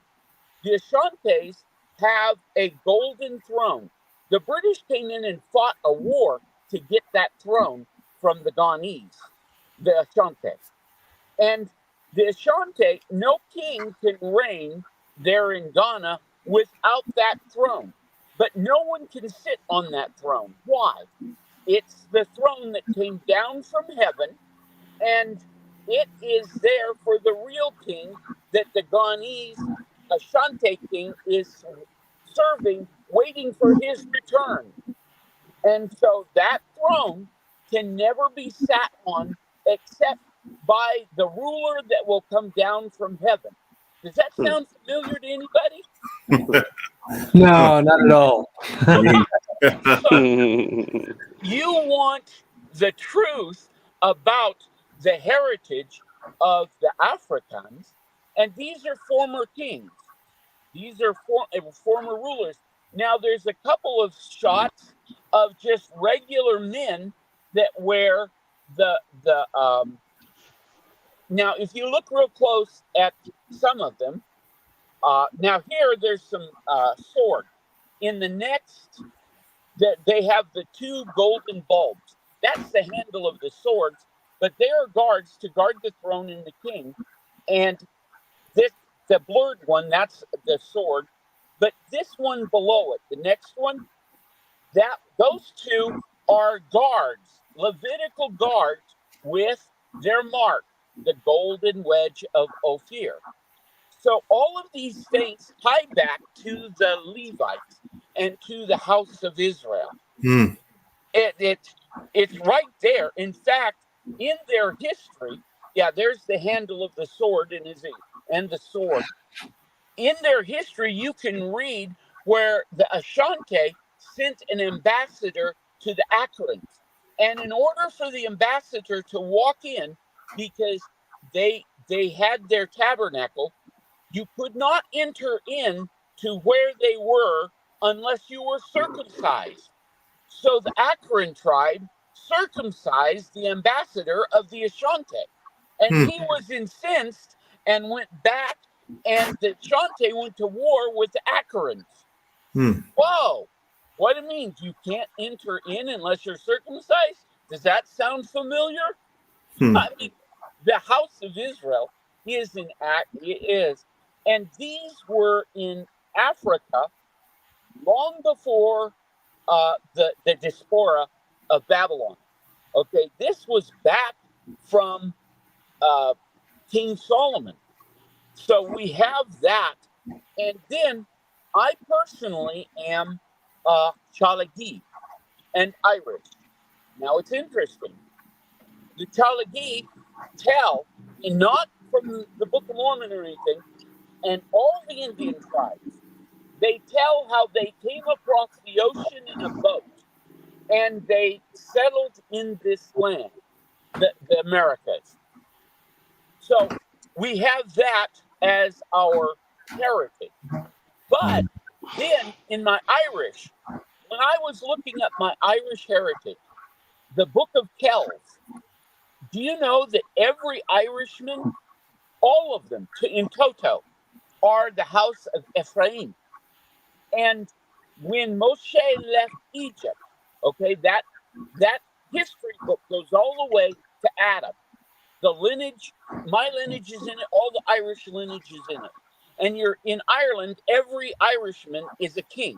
You're either a high king or a low king or a mid king. I happen to be of the high kings. My lineage goes through King Oleomold, and it goes all the way back, and it records that my great ancestor was cured of a snake bite by Moses. Does that sound familiar? I mean, you have the lineage that goes back. So, and the whole thing is what Pete said. Abraham was promised that his children will come from every corner of the earth.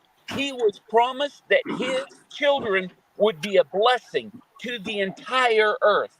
God knew he was going to spread us and our, so every part of Israel, all the tribes, not just the Jews. What you guys did tonight was wonderful about the Jews, but they made some incorrect assumptions.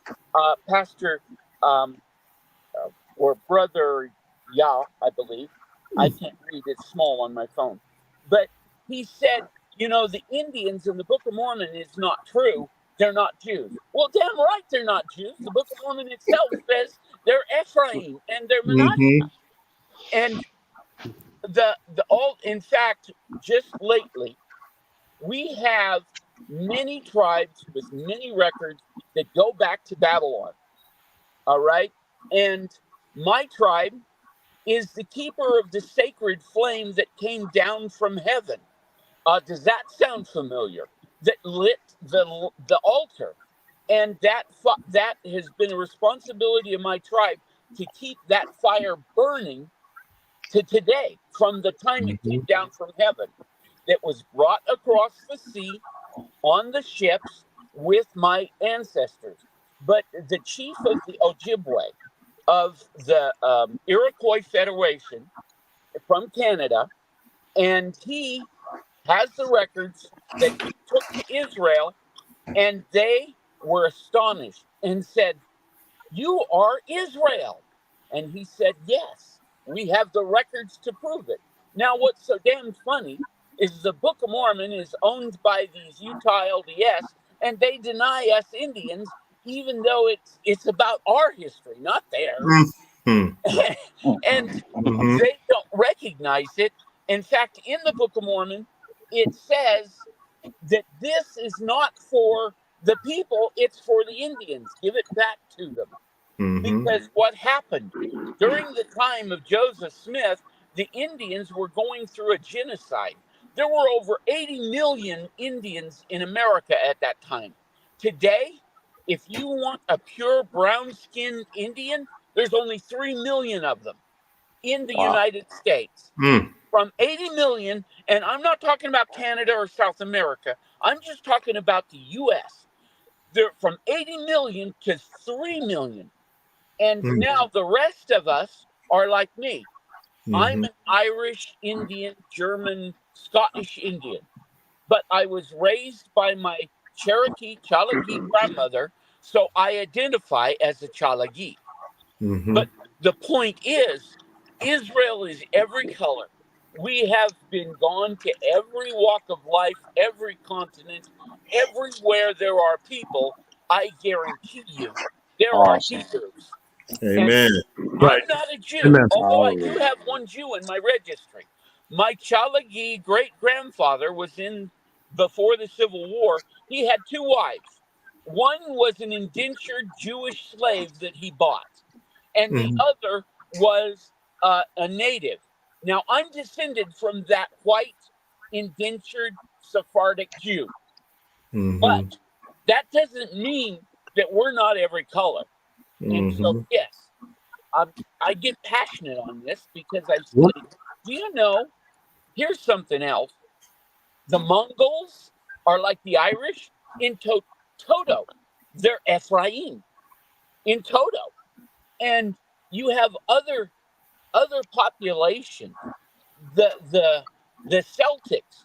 Now, there's an interesting statement in Zechariah chapter 3 about the servant. And let me see the verse here. It's toward the end. This is verse 9 of Zechariah 3. And I'm reading it not from a King James translation, but this is from the Aleppo Codex in Hebrew translated to English. You can find that translation at Chabad.org. It's spelled with a CH because it's Hebrew, Chabad. But listen to this. For behold the stone that I have placed before Joshua. 7 eyes are directed to one stone. Behold, I untie its knots, says the Lord of hosts. I will remove the iniquity of the land in one day. What knot is he talking about? You go to the Celtic culture, what is the one thing they have is the knot. It's the knot of tied Israel until it's untied by Jehovah. And here it is, a thing in Zechariah chapter 3. So, you know, there are so many.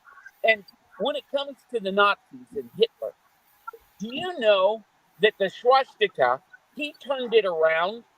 But if you go to the backward, the true swastika, not the backward Nazi swastika, you can find it in India, you can find it in China, you can find it in America, you can find it in Africa, you find it on every continent. You know why? That swastika is the Aryan people, not the fake lie that Hitler did. The true Aryans are the house of Israel that left Israel and they went to the four corners of the earth and they discovered each other. And so they turned halfway back, they went halfway across the world and left that as their mark of the diaspora of Israel. And then, as Hasatan does, he takes the truth, he twists it inside out, and then uses it as his own. One of my Indian grandmother had a wonderful saying. God creates, Hasatan imitates, and man must differentiate. Yes, very good. Absolutely. Amen. And Amen.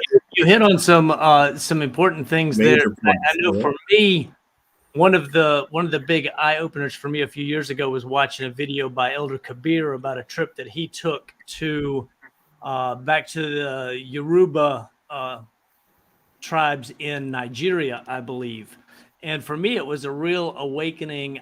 I guess I sort of understood, but I'd never stopped to really ponder the close connection that parts of Africa have with Israel that are undeniable, as you know, these pictures. Now, the pictures that I put up are pictures that Brother Ioani sent me recently as we were having some different conversations on different parts of Israel and the fact that Israel indeed was scattered to the ends of the earth. But Brother Rich, give me something.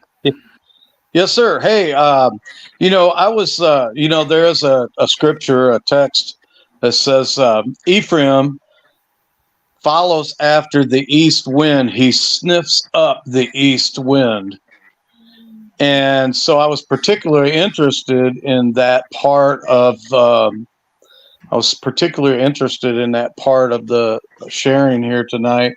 My wife is Japanese, and it's quite ironic that, Japan's first written language was kanji, which then they adopted, which is kind of Chinese. And then the hiragana, which is the only pictorial language left in the earth. But there's an interesting third language in Japan, which is called katakana.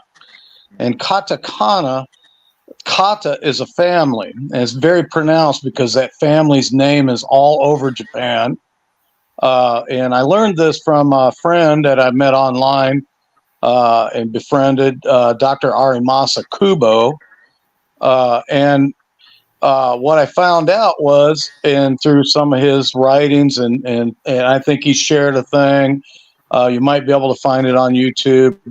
It's kind of like a Ripley's Believe It or Not, and they kind of gave him like a cameo appearance where he went in and did a lot of things. But there's many, many things in Japan that parallel Israelite custom and culture, somewhat more so, strikingly.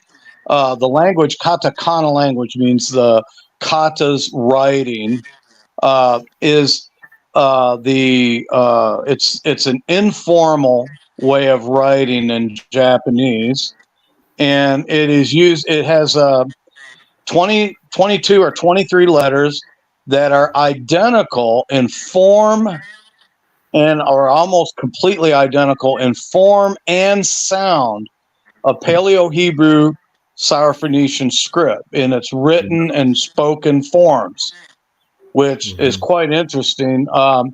And the idea, and the reason I bring this up is my wife's father passed recently, and she had to file and update her family ancestry, including our marriage and things like that. They already had that, but anytime someone dies, it's quite patriarchal in Japan. And at times, anyone saying they've been doing this for like 2,500 years too. So their genealogies and attentions to detail are kind of without precedent in the earth.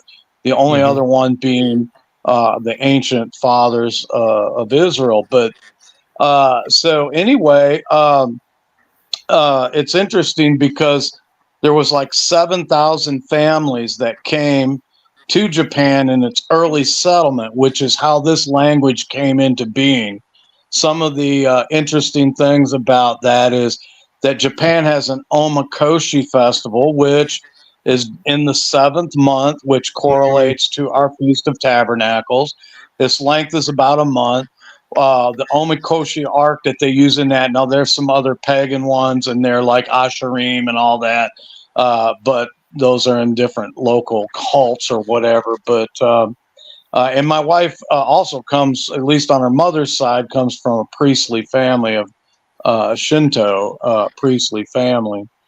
And so it's very important for her to keep her family registry up, and the government keeps track of everyone in the country like this. And so anyway, the amazing thing is there's a legend. I know you've probably seen it, a legend of these creatures called Tengu. Okay. Now the Tengu were the people who lived in the mountains. They were spirits. And they brought down to the villages Torah no Maki, which means the law in Japanese. And when people violated, that's why the Tengu are shown often with a red face and bloodshot eyes.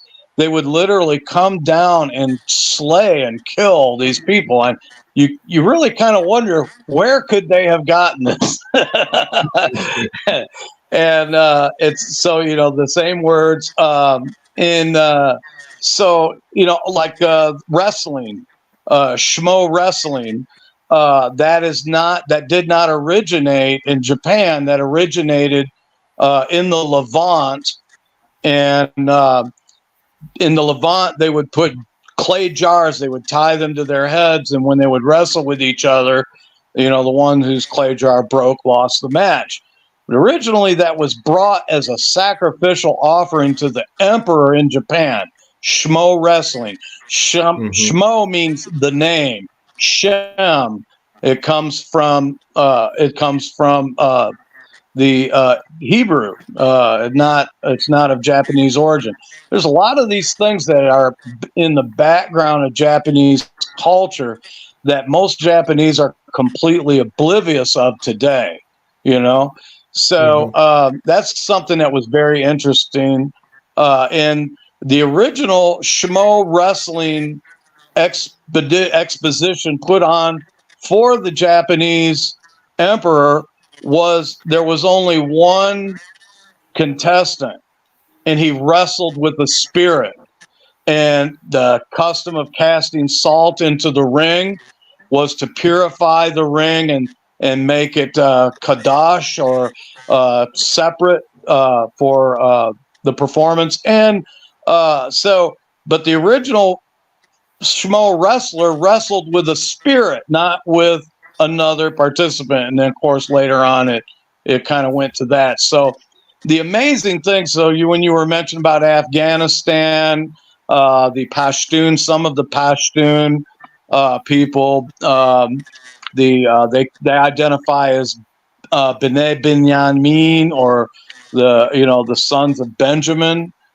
Which is kind of odd, because not a lot of the Benjamites went in to Babylonian captivity. But everything that was said here tonight is right on point, because when Alexander the Great gave leave to the Israelites that were in his dominion, and this was in the early Hellenist period, he allowed them to go back to their homelands. A lot of Israelites, they moved east. They didn't return. And of course, we see that later on, that, not really many returned, 40,000 or something like that. But so anyway, yeah, this was an incredible presentation tonight. And I'm just so thankful to be here. Brother Tom. I Go would ahead. like to add about Japan. I have a dear friend. He's a Levitical priest. He didn't know he was a Levitical priest at the time. He was a missionary for the LDS Church, and he was a missionary in Japan. But he heard about a temple up in the mountains for the Tengu. So he went and investigated. And lo and behold, what did he find? An exact duplicate of the temple of or the tabernacle, the 2 rooms and different stuff, and everything, the priests and everything were keeping the Torah, and he was amazed. But then he read. Yeah, that's true. Several Shinto temples are based on the same dimensions as the house that Solomon built for Yah. Correct. That's correct. But also he talked to the priests, and he said, "What are you doing?" And they said, "We are waiting." And he says, "For what?" Because the world is going to go into chaos, and the priests have to offer an offering to Yah. And our priests, when they offer that offering, will save the world. Does that sound familiar to anything? Yep. And when you talk about go ahead. Let me pass this off to Brother Tom, and let's see what he keeps reaching for the mic there. Oh wait, what were we? But no, I wanted to have you put some input here, brother. Well, I think some of this stuff is really, really interesting. To be honest, some of the Native American tribe stuff is right on the money. It's kind of weird because once you start talking to certain people, they'll automatically think you're talking about Mormonism and things like that. I'm like, no, this stuff was already understood from prior. You read through even the founding fathers, like the Declaration of Independence, and you read through their diaries. They talk about the actual Hebrew people being here, even like way back when. So this stuff was more hijacked, if you will. But yeah, I think it's really, really interesting. I also think it's difficult because of some of these types of influences in people's like mindsets. When you start bringing up Native American Indians and the Israelites, people think Mormonism. It's also the same thing with Israel and Jews. And that's one of the things that, I mean, I think that what this did was a good presentation, or it was long-winded, but I think pretty extensive about why it is that all Jews are Israel, but not all Israel are Jews. But you can't necessarily blame like people that are looking to read their Bible. So, and it's just, I'm just pulling up the Holman Christian Standard Version Bible. And I know that like, everybody is like, no, I'd stay away from that. Well, guess what? Other people don't. When you look in James and it says, James, a slave of God and of the Lord Jesus, to the 12 tribes in the dispersion, greetings. And where is it? There you go. It has a little tiny little thing there you can click for some commentary. You're like, oh, what is he talking about? Commentary literally says Jewish people scattered throughout the Gentile lands who spoke Greek and were influenced by Greek culture. The 12 tribes, it literally says 12 tribes, but they're going to like limit that down to the Jews. I'm a Sephardic Jew, but that's just ridiculous. It's frustrating. So I really hope that this is a blessing to anybody who stumbles upon it, anybody that's watching this. And I can't wait to see what happens next. But some of this stuff, Uwani, is that how you pronounce your name? Uwani, yeah. It's short for Uwani Gathasuli, which is branch buzzard in English. But Uwani is easy for most people to get. Yeah, you're striking on some stuff that's like I'm like, it's hard for me to even talk to people about this because you're like they immediately go to that Mormon thing and you're like, man, it's no. Yeah. Brother Uwani, what book would you recommend to people who are looking in on the chat that they wanted to get a cursory understanding? What book would you recommend that you've come across in your experiences? Well, there's lots of books, but I've been part of B'nai Emunah. We take Paleo Hebrew and we translate it. In fact, we just finished this book right here, which is in the original Hebrew, the Book of Mysteries. It's called the Book of Revelations. And it's from Cochin, India, and it's the Travancore documents. And we found this, or Dr. Miles Jones did, in the Cambridge Library. And this is known as Cambridge MS 00-1-16-2, because all these old Hebrew manuscripts are numbered. But Dr. Jones traces the Hebrew from the time of Yeshua to today. All right? What most people don't know is the very last apostles was the Irish prophet St. Patrick. Okay? The Catholics made him a saint, but he was before the Catholics in Ireland. He was the last of the Celtics that had come after the diaspora from the Romans, and he was the last group of apostles with the Shekinah glory. That means the pillar of fire by night and the pillar of smoke. You read Dr. Miles Jones' books, The Writing of God, and there's 3 or 4. He details how the diaspora came. Now, that I would recommend that series of books, because that would bring you from Yeshua and how it went, and the persecutions and the Catholic Church and the Greek taking over and then killing the Hebrews, and denying the Hebrew church, and the Waldensians that Mm-hmm. preserved it. And we have the Waldensians here in America still, and it goes back. Now, the Cochin India, this book here, Janice, one of the head translators, is going to soon be putting that for sale.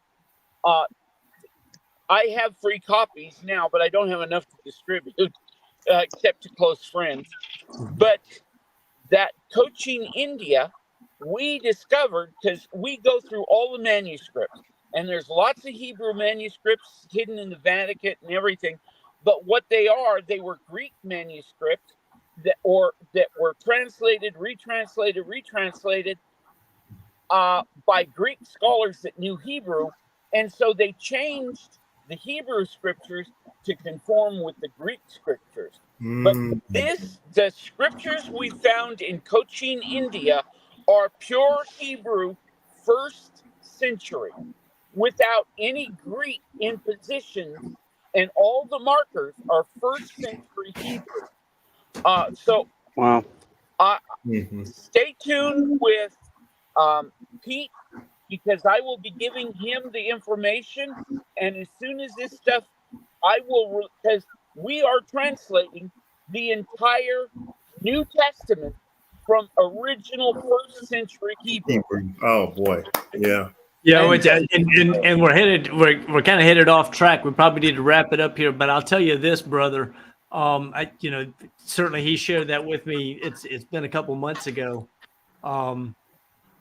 but even as early as I can remember, when I started understanding Torah and started walking Torah 12 or 13 years ago, I felt solidly enough in my spirit to make the claim that everything had originally been written in Hebrew and it would be revealed in the latter days. And that's exactly what's starting to happen now. And that was about 10 or 12 years ago when I made some of those statements.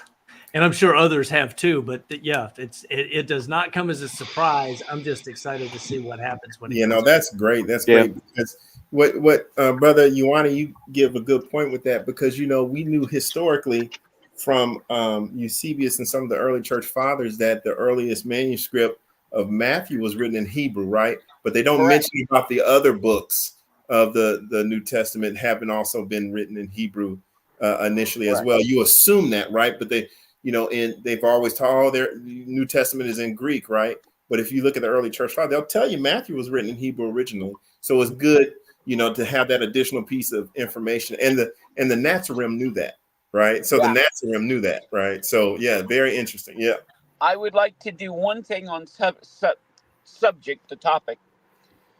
When the oldest African synagogue outside of Israel is in Tunisia.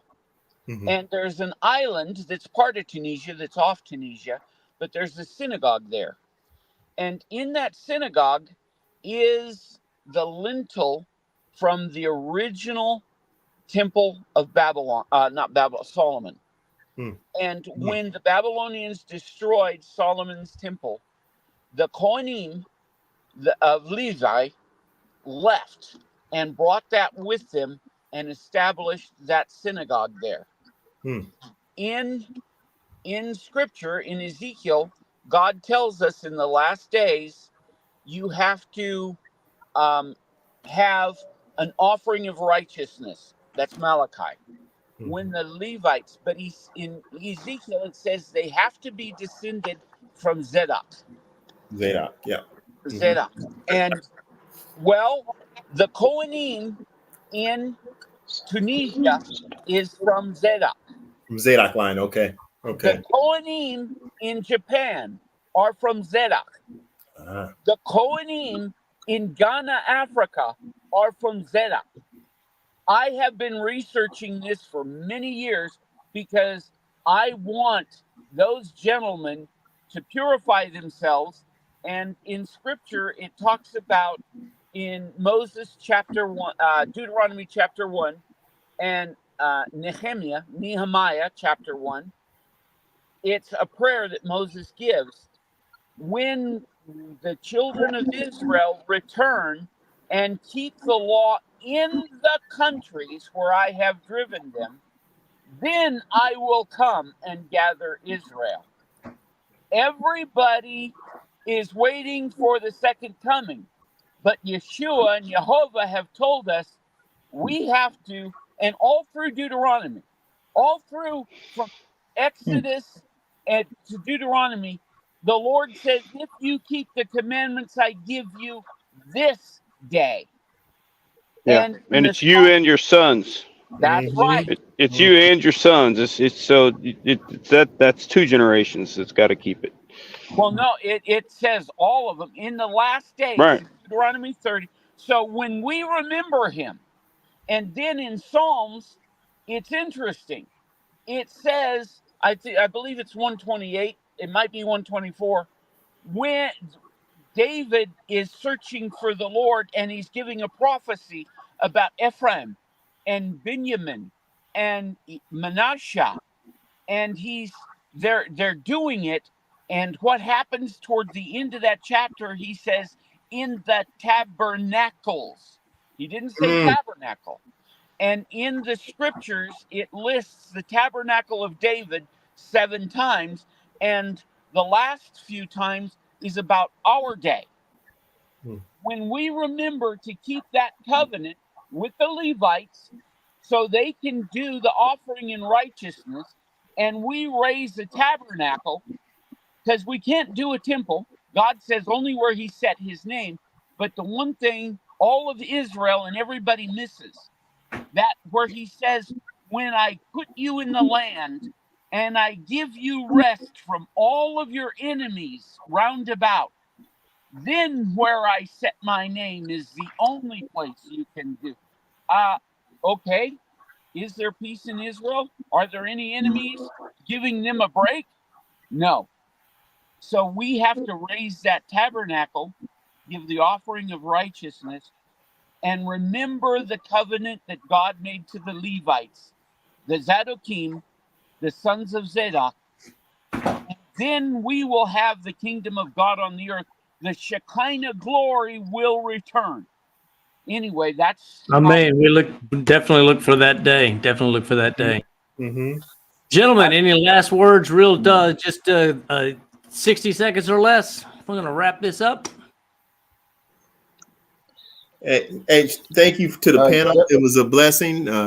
Thank you, gentlemen, for reading the articles, and for the folks in the chat coming on to spend this time with us as we just do our part to try and make awareness of how deep the scattering was. And for the gentlemen that came on afterwards for the panel discussion, we thank you so much. It's been a real blessing and a treat for us to listen to you guys as you share your wisdom. Amen, amen, amen. Amen. Thank you, gentlemen. Appreciate it so much. Yes, sir. Absolutely. Good one. Shalom. I love you, bro. All right, Yes, gentlemen. shalom. Well, may the Most High be with you this week and bless you on your journey, and absolutely continue to pray for it and lean forward for the restoration of Kol Israel and the glory of our King. Amen, amen. Amen.